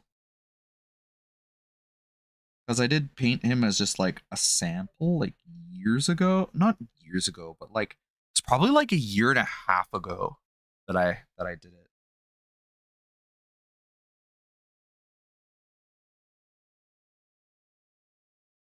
And then underneath, I just need to get behind it.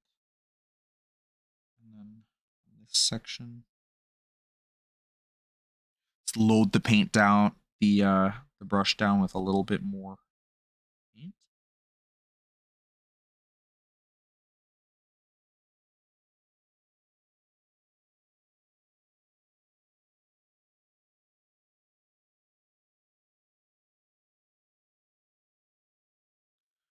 Then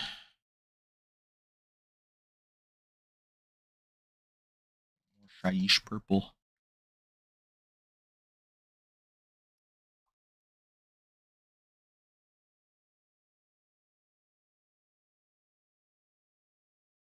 Like before you put it on the model, it does really look like just pure black paint.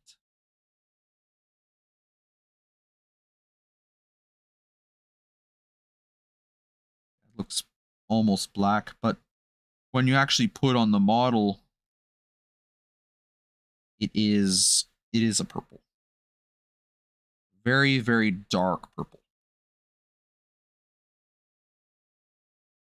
Careful not to touch his chest with this paint because I don't want to have to repaint that yet.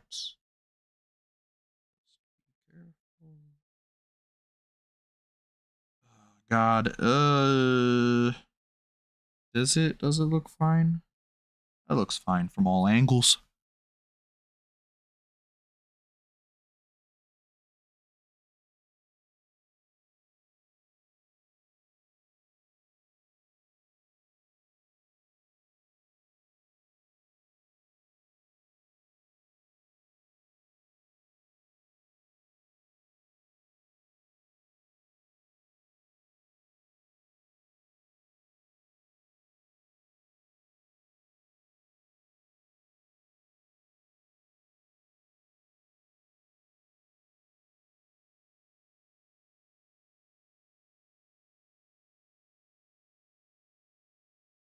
Then get behind there.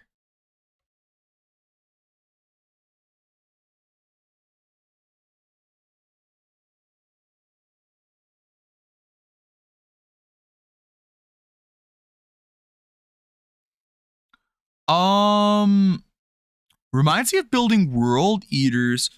Quite fun compared to the Raptors. Also, do you have any difficult decks that are hard to master that are just way too overcomplicated in Magic the Gathering? So, in Magic the Gathering, you can't. Some of the most complicated decks are actually control decks.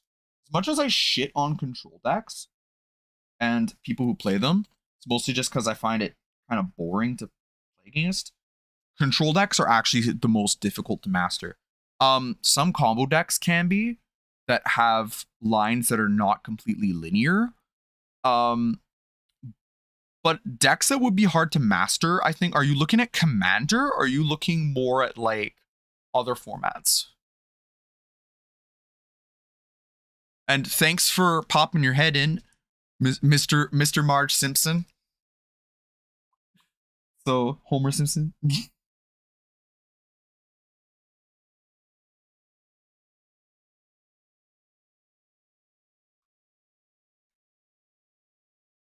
um But for Magic, The hardest deck to master that I ever tried to play was I'm trying to like do like an Azorius control deck, because sometimes you just don't know what your opponent, what to counter. Control decks require a knowledge of the meta that you of whatever format you're playing to know exactly what the threats are and how to counter them.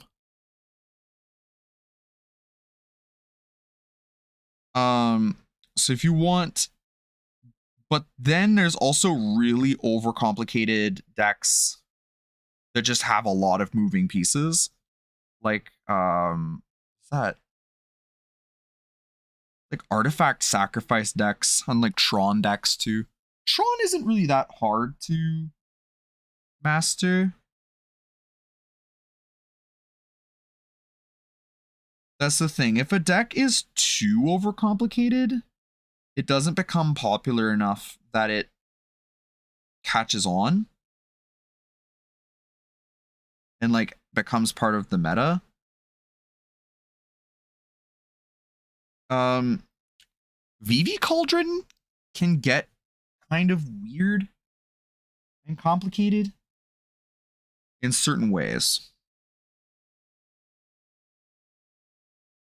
But I think the best answer is usually control decks are complicated because you have to have an intricate knowledge of like the actual outside of the form, like the actual outside. It's not self-contained like an aggro deck is. Aggro deck is just play big creature, hit face, win. But control, you have to know what your opponent's playing. You have to know what the threats are, what the actual like dangerous cards are, and how to stop them.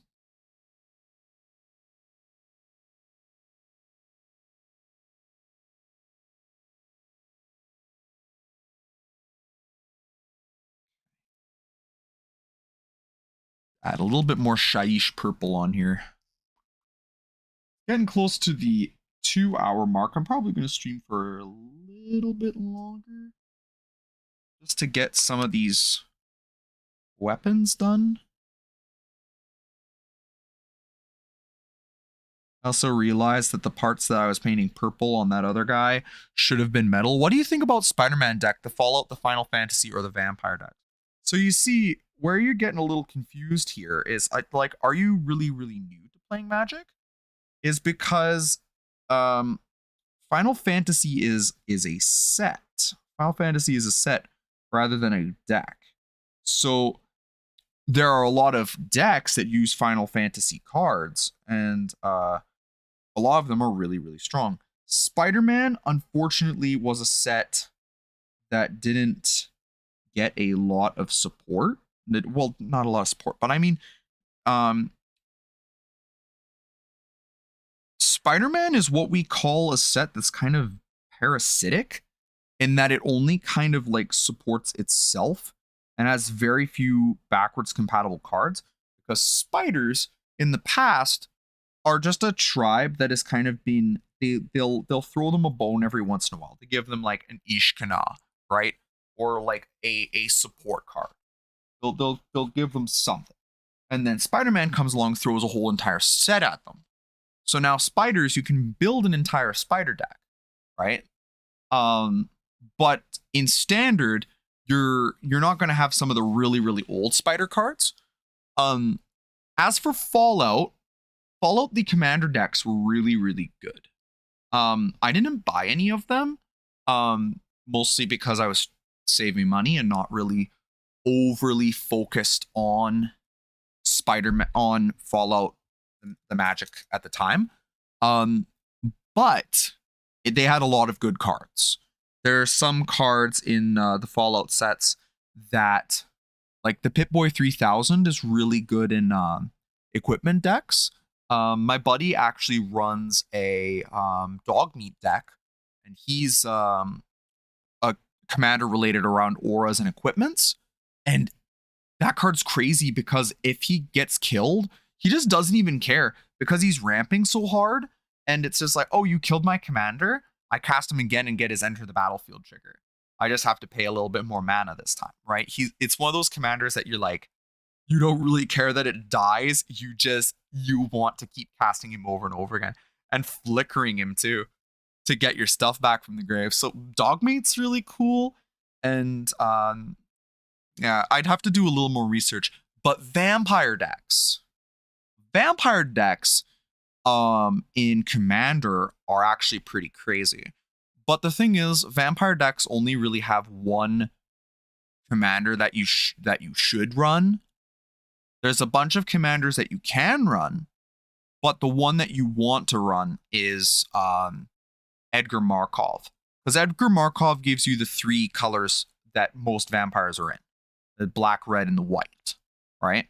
Whereas other vampire commanders are not going to give you that many colors. And Edgar Markov, you just run everything. You just run every vampire that's good, right? And what quantifies as a good... They also released werewolf decks too, yes. So Innistrad is kind of the set where you're looking at werewolves. Your werewolf commander would be... I'm trying to remember his name, but there is a legendary werewolf that's really, really good. They released a legendary werewolf a while back in the set. I think it was Shadows over Innistrad, or it might have been Eldritch Moon, but he wasn't very good. And there was such a backlash against it. Like, why is this legendary werewolf not a good commander for werewolves? We want something better. And then they did another one. They did another legendary werewolf later on in it was in Midnight Hunt, which was that would have been the 6th set that was set on Innistrad. There have been 7 Innistrad sets. There was the first. There was obviously Innistrad. Then there was Avacyn Restored was the 3rd one. There was also I can't remember the name of the 2nd one.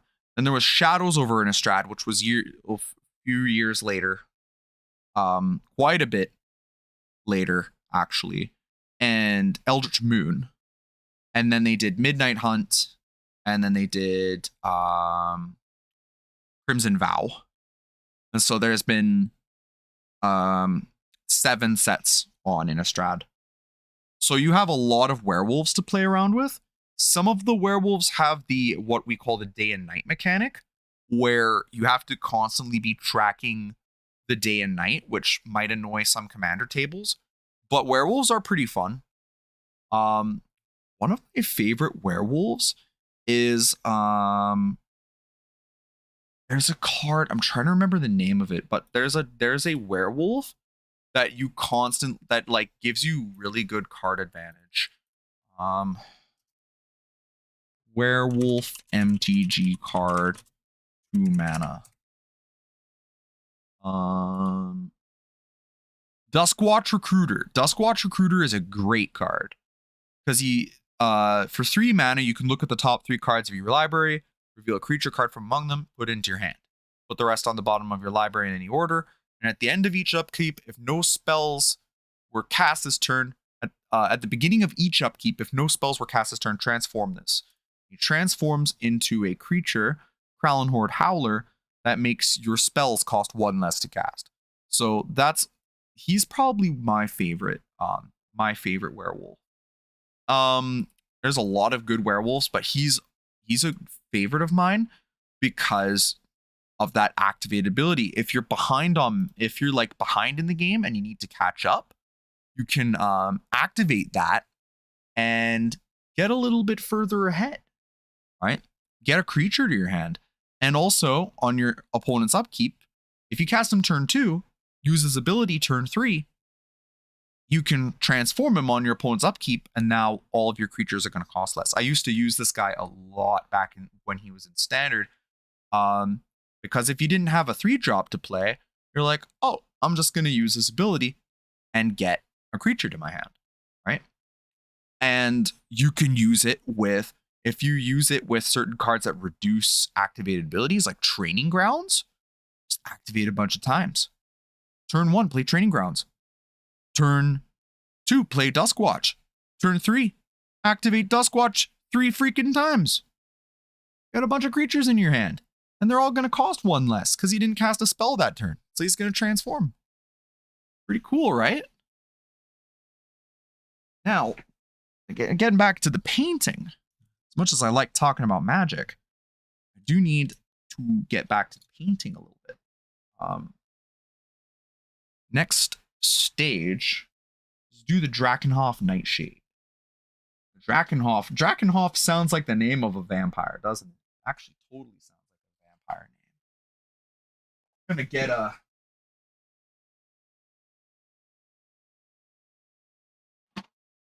I could also be pronouncing this name completely wrong. It could be Drakenhof. I'm just completely pronouncing it wrong this entire time. Actually, I've heard it said Drakenhof so many times by like actual official painters, like from Games Workshop, that I think it is Drakenhof. Okay. Drakenhof Nightshade. It's a little darker, so we use it in sort of like underneath here, in the dinosaur, in his like armpit, and also to kind of darken down some of the spots where it's a little bit too light, and also the folds like in his tummy there on the side. Oh, he took him off the camera. But yeah, it's the idea with this is just to kind of go down the model and just spots where maybe the color is a little too light and darken it down. It's a shade, it's a wash, it's going to get into recesses. You don't want to use too much of it though. You want it to be a little bit subtle, and you want the blends on the underside to work. You want that to do its thing. Anyways, onto that part. In the little folds of the arms there, because the sculpting on this is excellent. It really looks like a real animal. That's one thing I was saying on the last stream that I did, was that these models that they've painted here, that they've sculpted here, are really excellent.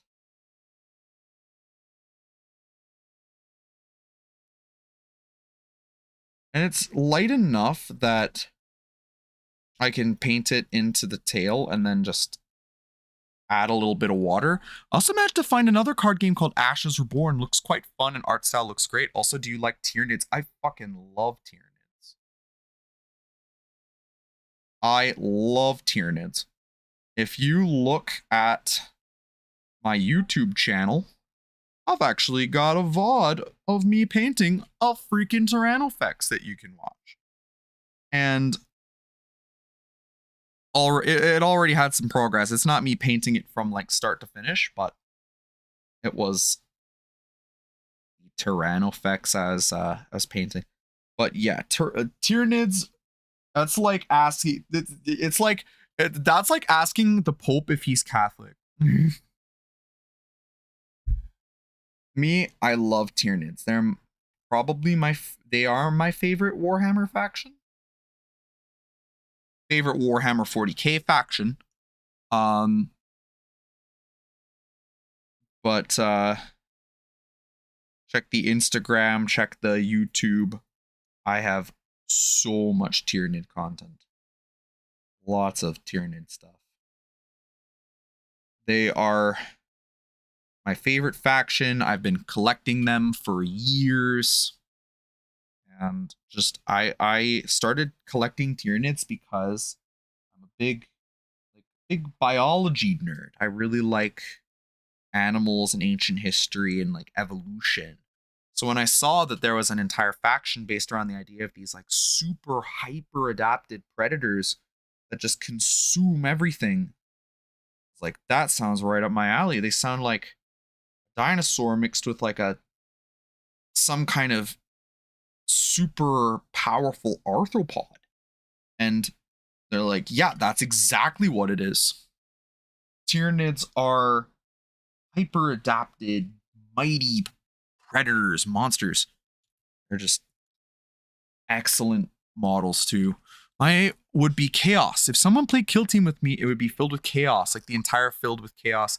Space Marines or Trader Guardsmen. I also like orcs too. Yeah, I like orcs.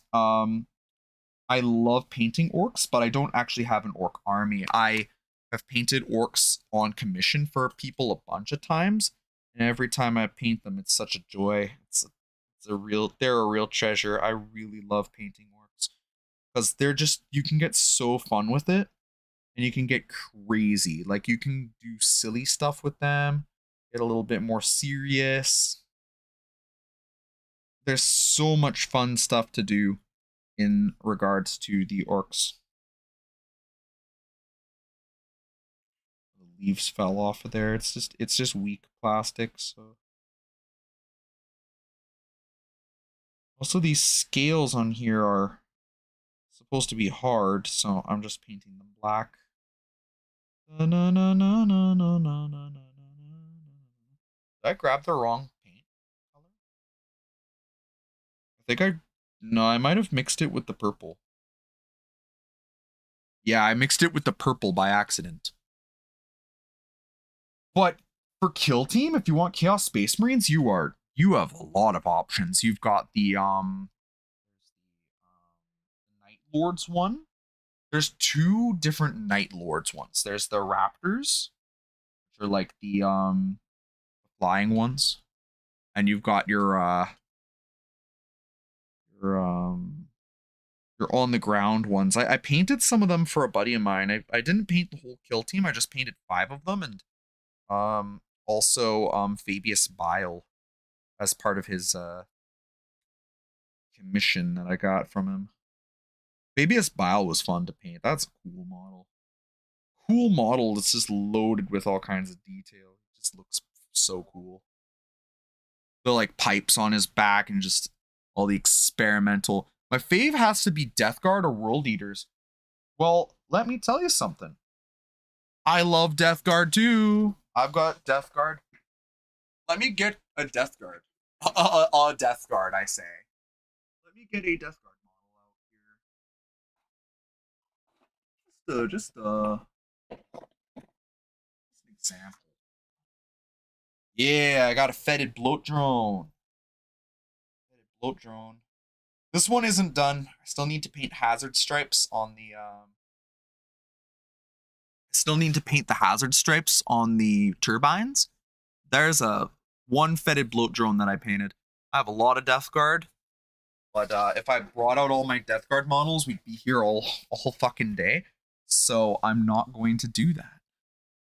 But Death Guard are also one of my favorites. I love painting them because there's so many little details that you can get into, like the rust detailing. I love painting the rust, and I love painting the patina on the bronze and the brass, the lenses on the face plate there, and just all the flesh on the back too. It's like a big. My least favorite would be Thousand Suns. See, my buddy, his favorite is Thousand Suns.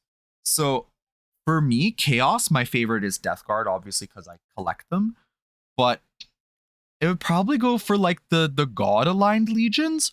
My favorite, like in terms of like aesthetics, would probably be Death Guard, and then Emperor's Children, then Thousand Suns, then World Eaters. But in terms of gameplay, I think my favorite would be Death Guard, then World Eaters, then Thousand Suns, then Emperor's Children. Because Emperor's Children are just kind of like in a bad spot competitively right now, and I wouldn't want to start an army that's like in a like kind of dog shit on the table right now. Tyranids are in a weird spot, but I already start. What about Alpha Legion? Alpha Legion slaps. I love their color scheme of like that metallic blue. Night Lords are also really cool. I haven't painted Night Lords yet. I've painted Night Lords models, but my client wanted me to paint them as he was doing an Iron Warriors army, and he's like, I'm gonna include these guys in the Iron Warriors army, and I don't know what to do. It's like, should I paint them as Night Lords or should I paint them as Iron Warriors? I was like, well, since I'm doing these other Iron Warriors models for you, I can paint them all at the same time, and I can paint them for you as Iron Warriors, or we can make it a little more difficult, and I paint them. They used to have a Night Lord's Dreadnought, like a Night Lord's Hellbrute. That sounds so cool. I would love to see that. Like just a really cool like vampiric dreadnought. That would be sick. Or like a fucking Hellbrute with bat wings. The wings would have to be massive to lift it up, right? Like Hive Tyrant size. But that shit would go pretty freaking hard. Also, I think the next thing I need to do is the shields. No, not the shields, the clubs. So I'm gonna do the clubs on these guys. I'm gonna do the clubs. So their clubs are going to be not a huge Hellbrute, like literally Dreadnought. Oh, okay. So Night Lords, so Hellbrutes are like the Chaos Dreadnoughts. But like, I'm guessing there's probably like one in the past, like before they made that distinction. Because like every faction used to have Dreadnoughts. Like there are Dreadnoughts in, like, Orcs had Dreadnoughts. Y'all are heretics. However, since the Inquisition isn't watching, I think if I were to ever run with Chaos, I'd go for Word Bearers. Thanks for the follow, Crystal Wind Gaming. It's good to see you. Good to have another follower. Thanks for stopping by. I'm just painting some Seraphon right now, and I was painting a bunch of them yesterday too. That's why they're pretty far along. I love these models. I was singing the praises of the sculpts on these models because like when I'm actually painting them, I'm like, these look like they actually looked at crocodiles and like use reference from actual animals to make these, which is really cool. The next part I was going to do was actually the weapons on these guys, which I'm going to be doing. Now comes the moment of truth. Do I paint them Shaiish purple like these weapons on the Croc scores, or do I paint them black? I think I want them gemstones. I'm actually going to go off the tutorial a little bit here, just because I just want to do it this way. My army. I've been following this tutorial on how to paint Starborne Seraphon pretty closely, but I'm making an elected decision to not paint this. Trying to build a DA Razorback. Ooh, Dark Angels Razorback. I know that the old Rhino model is not as forgiving, but I'm going to give you a tip here. Rubber bands. Use rubber bands. And use rubber bands. And don't try to put everything together at once, because it'll be hell. God, there was one Tyranid that I had to hold together with rubber bands, like for a friend. Jesus. God, it was crazy. I actually had to like strap it or like wrap it with elastic bands to hold that little bastard together. It was a Maliceptor that he got from China. And it was a China cast Maliceptor. And so some of the pieces didn't fit together because I was like, I remember when I built a plastic Maliceptor and it was a breeze. And now these pieces don't want to fit together. I dipped them in hot water. Favorite Primarch model? My favorite would be Conrad Curse. Well, you know what? I do have a favorite Primarch model, in fact. I do have a favorite Primarch. Let me show you.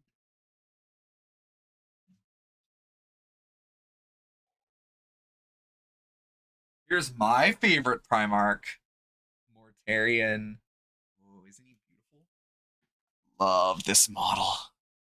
He's still not completely done. I still need to paint the Nurglings on his base, and I've got some Nurglings that go on his base that are separate right now.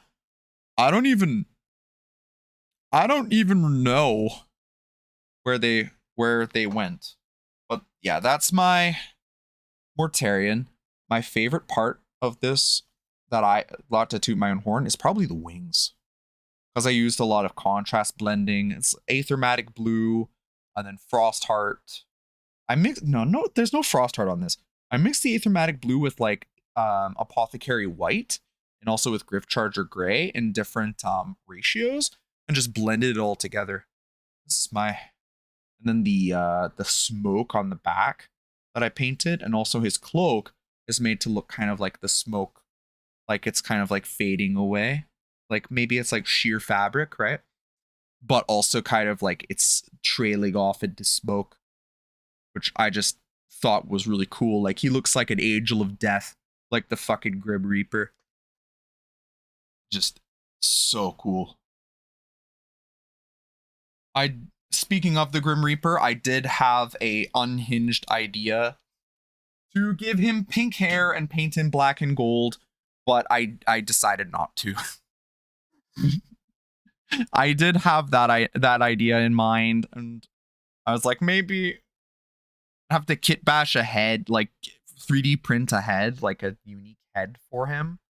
Or her in this case. Calliope Moritarian. Gup Anime, welcome. Thank you for the follow. Hello. The Mothboy Morty, that's cool as heck. I've pretty much sealed my fate as Dark Angels. Use the Dark Angels upgrade bits on some Marines. I prefer Gilliman's model to the Lions because apparently all the robes are an absolute menace to glue together on the Lion. So with that, just like sub-assembly it, or with robes and capes and shit, I find that you just leave them separate. Like that's what I did with my Death Leaper. I've got Death Leaper here, which Death Leaper is such a weirdly sculpted model. God. The models that are relevant to the conversation just keep coming up. But he's got a cape. He's got like a cloak, which people kind of thought that was a stupid design decision, but I was like, fuck you, it goes hard. I don't care if it's silly. It is fucking awesome, right? Like, there are Tyranid players going like, the Tyranids shouldn't have capes. And I'm like, fucking, it's awesome. Like, it goes so hard. It's actually nutty how cool this is.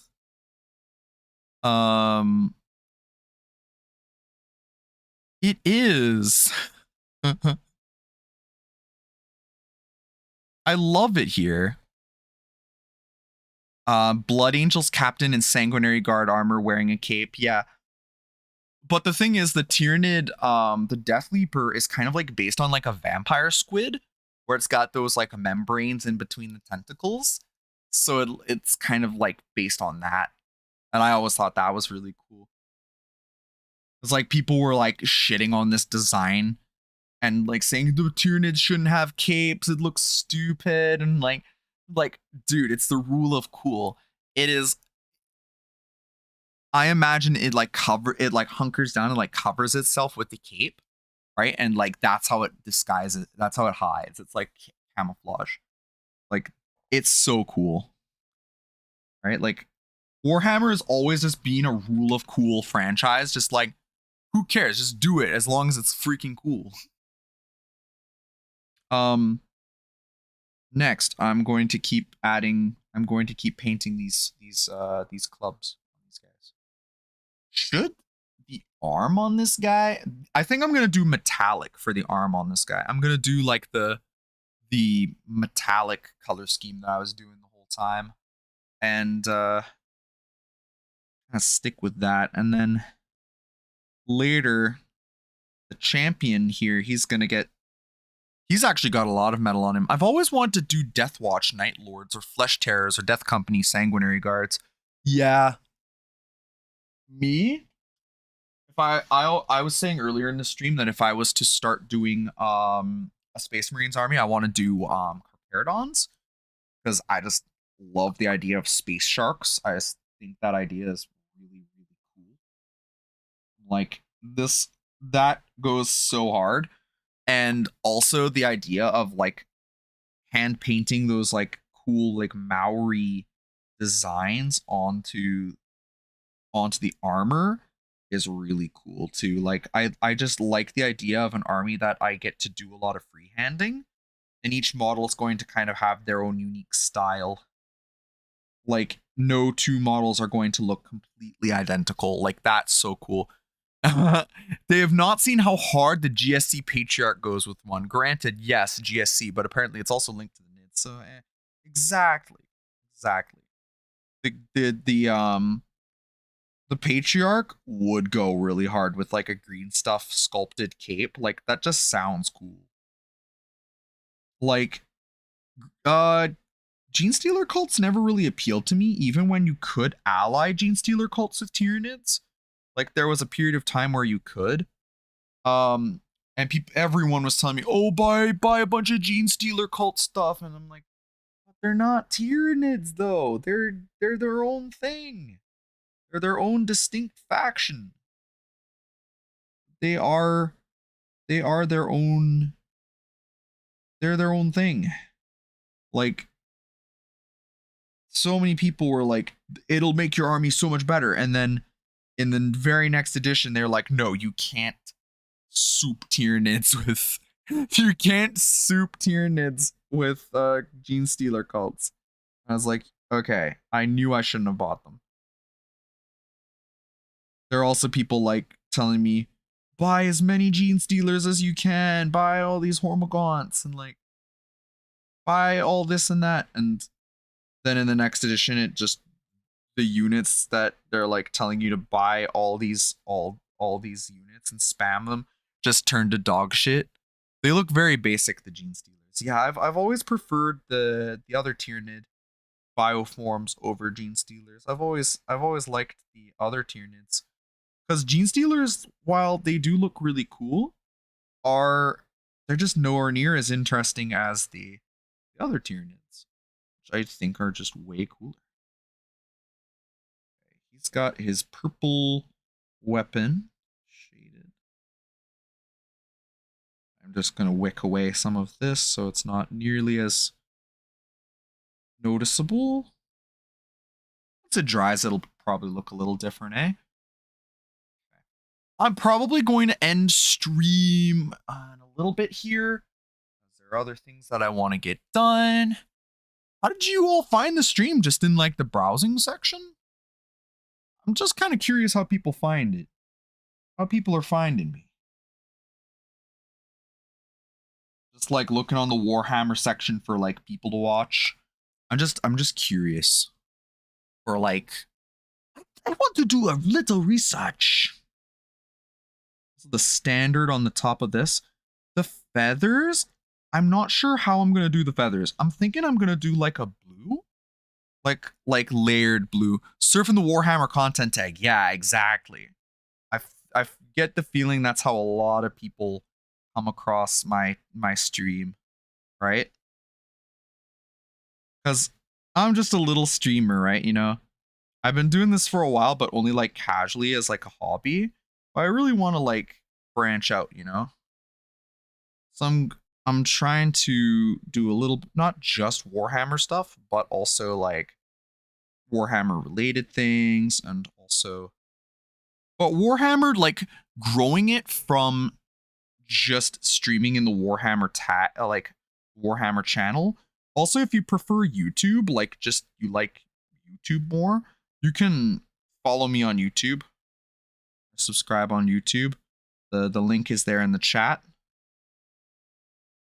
because I do want to do more like painting tutorials and more content. I'm also a big Halo guy. Dude, I might do Halo Flashpoint painting content if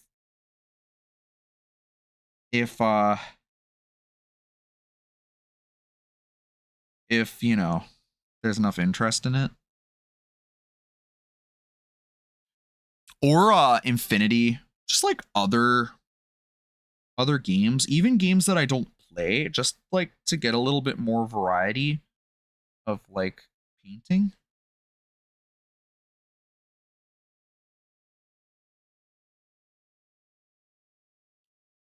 Yeah, I think this looks cool with the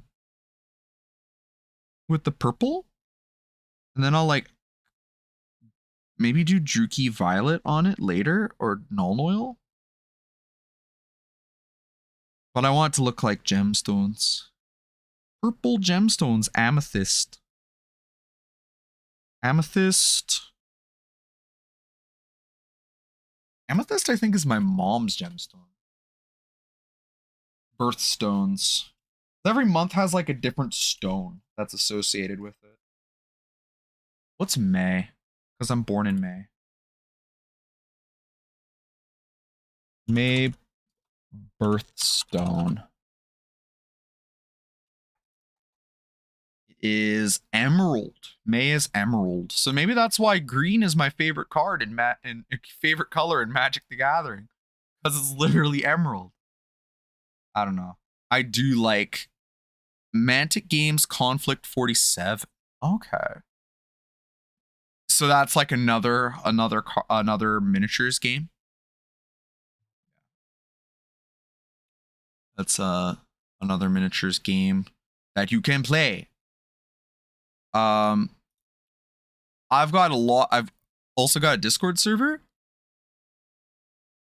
Additive to building and painting figures from games you don't even play. If you think they look cool as hell, you at least get one funky looking figure without trying to paint off of whatever game lore there is. Exactly. That's like what I do with like Dungeons and Dragons miniatures, because I've got a few Dungeons and Dragons miniatures. I just paint them whatever I think will look cool. I've also got some Age of Sigmar stuff that I still need to paint. I've got a Carlina von Karstein that I got from free model of the year from Warhammer Plus. Yes. This free model. I never paint exactly like the box art. I never really try to, but with some things I try to mimic things like as closely as I can. But so far, my Death Guard are probably the army that I have that's the closest to the box art. As far as that goes, they would be the closest to the box art, I think. For my army. What color should I paint his drum? I'm thinking the drum should just be metallic. Or like, I'm gonna paint it like wood, like wildwood. And then just do like a flesh tone on the, do a little flesh tone like on the top of it for the, I forget what the name of the top of a drum is called. Like the skin, the drum skin. I'll look it up. What is the top of a drum called? The top of a drum is called the batter head, which is the head that is struck to create sound. Never heard it called a batter head.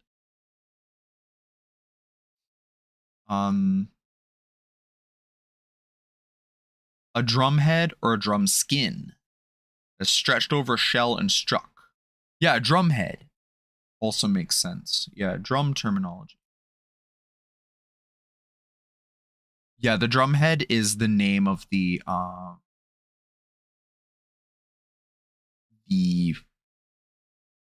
drum skin, yeah. It's stretched over the top. There's another picture on here calling it a batter head. Yeah, batter head or drum head.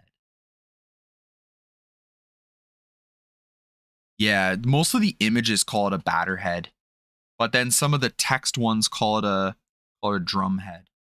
So I'd probably paint it like Kislev flesh and then paint little stripes on it so it looks kind of worn, like it's been weathered, like because it's made out of leather, right?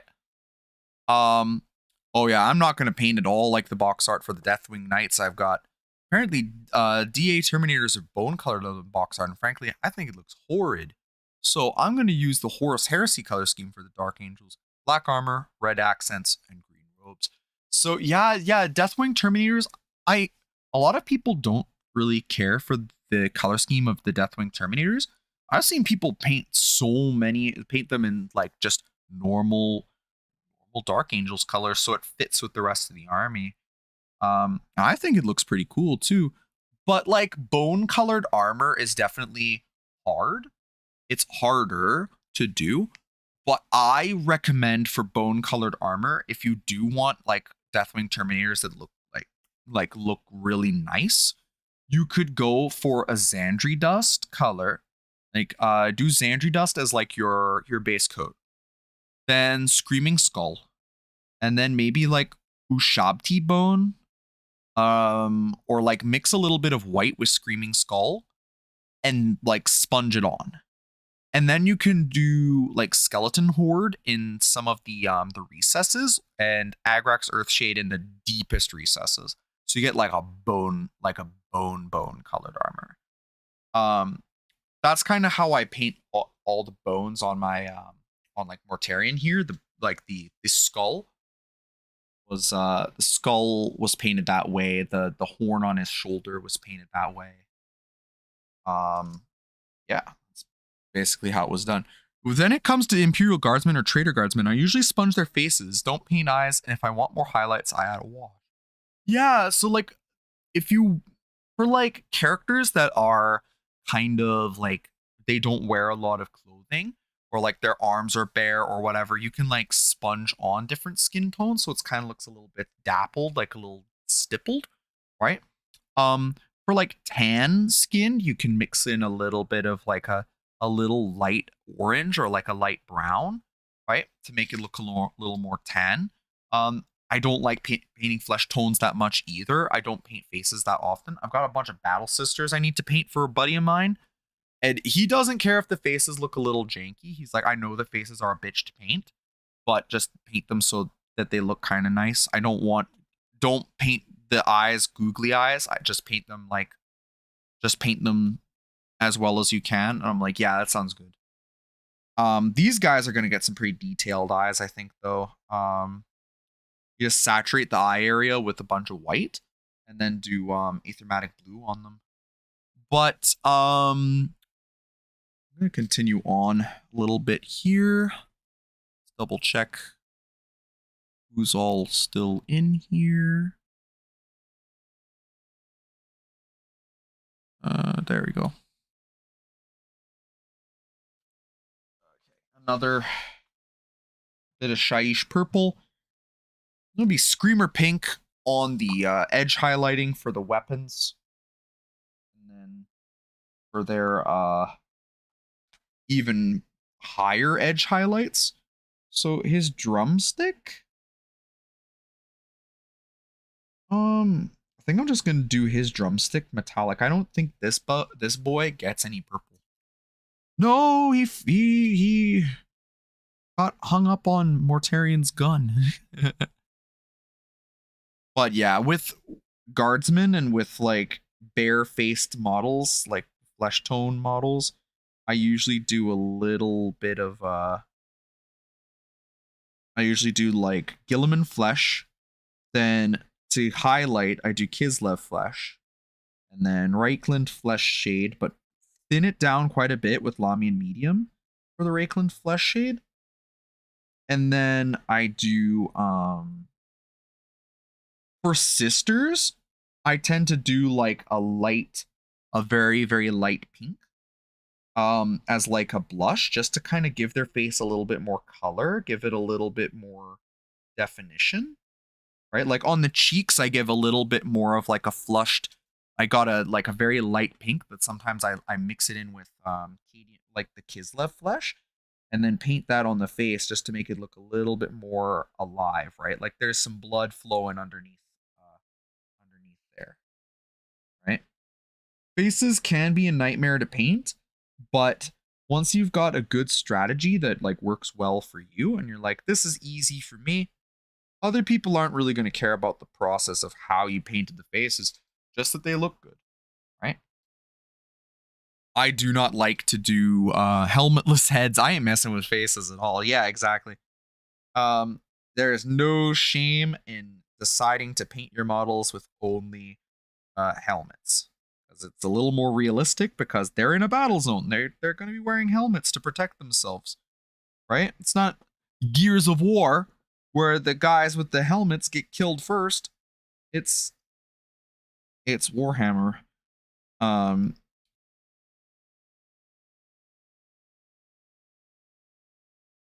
people go like, oh, a character that wears a full mask or a helmet can't display emotion.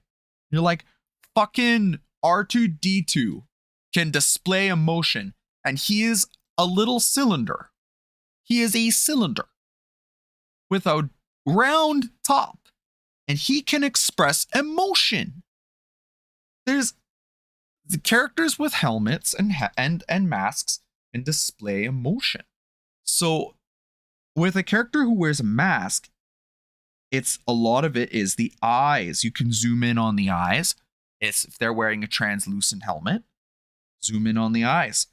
Show how their eyes are reacting, right? If they've got a translucent part of their helmet where you can actually see the eyes from the outside. And also body language is a huge one, right? So that's kind of how I feel about that. I'm like, characters that don't wear helmets and characters that like don't show their faces can definitely show emotion, or characters that aren't even human at all. You just have like the aliens in District 9. They're not even human. They look completely different from a human being, and yet you can read their emotions. It's kind of odd that their emotions kind of match a human's, because even on the same planet with our close relatives, our ways of expressing ourselves emotionally do not match. Like chimpanzees, if a chimpanzee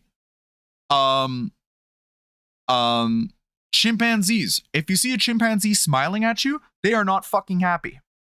They are not happy. They are pissed the fuck off. They are going to kill you, because baring your teeth is a sign of a challenge. Humans, we are weird.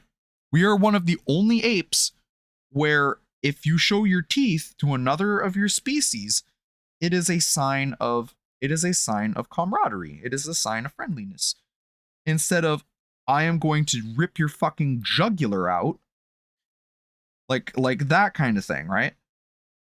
Humans, at some point, we just decided, hey, this is an expression of happiness. This is an expression of, I trust you. And thanks for the follow, Mr. Marge Simpson. I appreciate the follow. Thank you very, very much. Today has been a very good stream, a very productive stream. Got a lot of models painted. We got a lot of new friends here in the channel.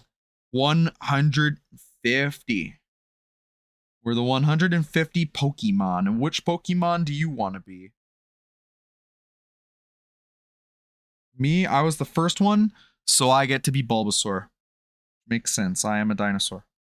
Well, I'm not technically a follower of myself, but I was the first. I want to be Bulbasaur. Bulbasaur is one of my favorite Pokemon. I also like Totodile a lot. Favorite evolution, Flareon. Used to be Vaporeon until the fucking internet ruined that. Can't tell anyone that your favorite evolution is Vaporeon anymore. You like Pokemon? I am still in the 90s era of Pokemon. Not the new stuff's Pokemon got ruined by scalpers. It really did. Me, I like Pokemon insofar as that I was a 90s kid and played the games and watched the anime. But I don't really pay as much attention to it. I'm not as much of a Nintendo guy anymore. I'm definitely an Xbox guy, Sony guy, and I've been doing most of my gaming on PC. So much PC gaming. So much PC gaming. I haven't even touched a console in almost like a year, it feels like. I do, when I move out and I've got a little bit more space, I do want to get like a nice setup under my desk of a bunch of consoles and have them all kind of hooked up through through a capture card to my computer, so I can stream some games that I've got on like computer, some games that I've got on consoles like Metal Gear Rising, are like the Transformers games like Fall of Cybertron, the ones you can't get on PC anymore. There's a bunch of games that I would love to stream. Transformers Devastation is another one. Once I get them all hooked up, right? It's just a matter of time. I just gotta I think Devastation. Mega Evolution Latias. I know it's not one of the OG, but my favorite of those happens to be Vaporeon. Internet be damned. So yeah, exactly. It's like internet be damned. I also still love Vaporeon, but it's like when you tell people, "Oh, my favorite's Vaporeon," they might look at you kind of like, "Huh?" It's like when you say your favorite is Gardevoir or Lopunny. It's like, bruh.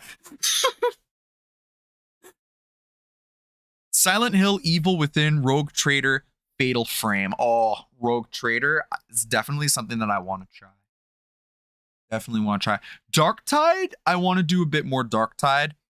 I gotta get my friend in here to play it with me. I really want to. I feel like I did a Darktide stream like years ago with my friend. I think I did. I feel like I fucking did. Space Marines 2. Oh, hell yeah. I love Space Marine 2. Space Marine 2 is awesome. So good. It's just I haven't played it much on stream. On my YouTube channel, I've got a video talking about my thoughts on it. But that's pretty much the only content I've made related to Space Marine 2. But I played a lot off stream, and I enjoyed a lot. I enjoyed a lot, definitely. Might have to end in like a little bit here. Yeah, I'm gonna end here because the next step is one that's gonna need me to get my I'm gonna need to get what's it fucking called? I need my wet palette. The wet palette is basically like keeps your paints wet for longer, so I won't have to do as much paint mixing, because the next part is going to require a lot of paint mixing. And I'm like, damn it, I don't want to do that. So the wet palette is going to come in handy. Next painting stream is probably going to be next week, because the next 2 streams I have set up are Magic the Gathering streams. So the next stream tomorrow is Magic the Gathering. I'm playing Pioneer. I'm going to be doing a Golgari mid-range. And then on, I think it was Saturday, yes. I'm going to be doing a stream after work, which is going to be, that's going to be focused around just Pioneer silly deck ideas, like Jundosaurus Rex and stuff. And that's kind of what the next streams are going to be going forward. So thanks for following everyone who followed today. Have yourselves a good one, and I'm gonna head out, and you stay safe as well. Exactly. Thank you so much, and I will see you around soon. Thank you.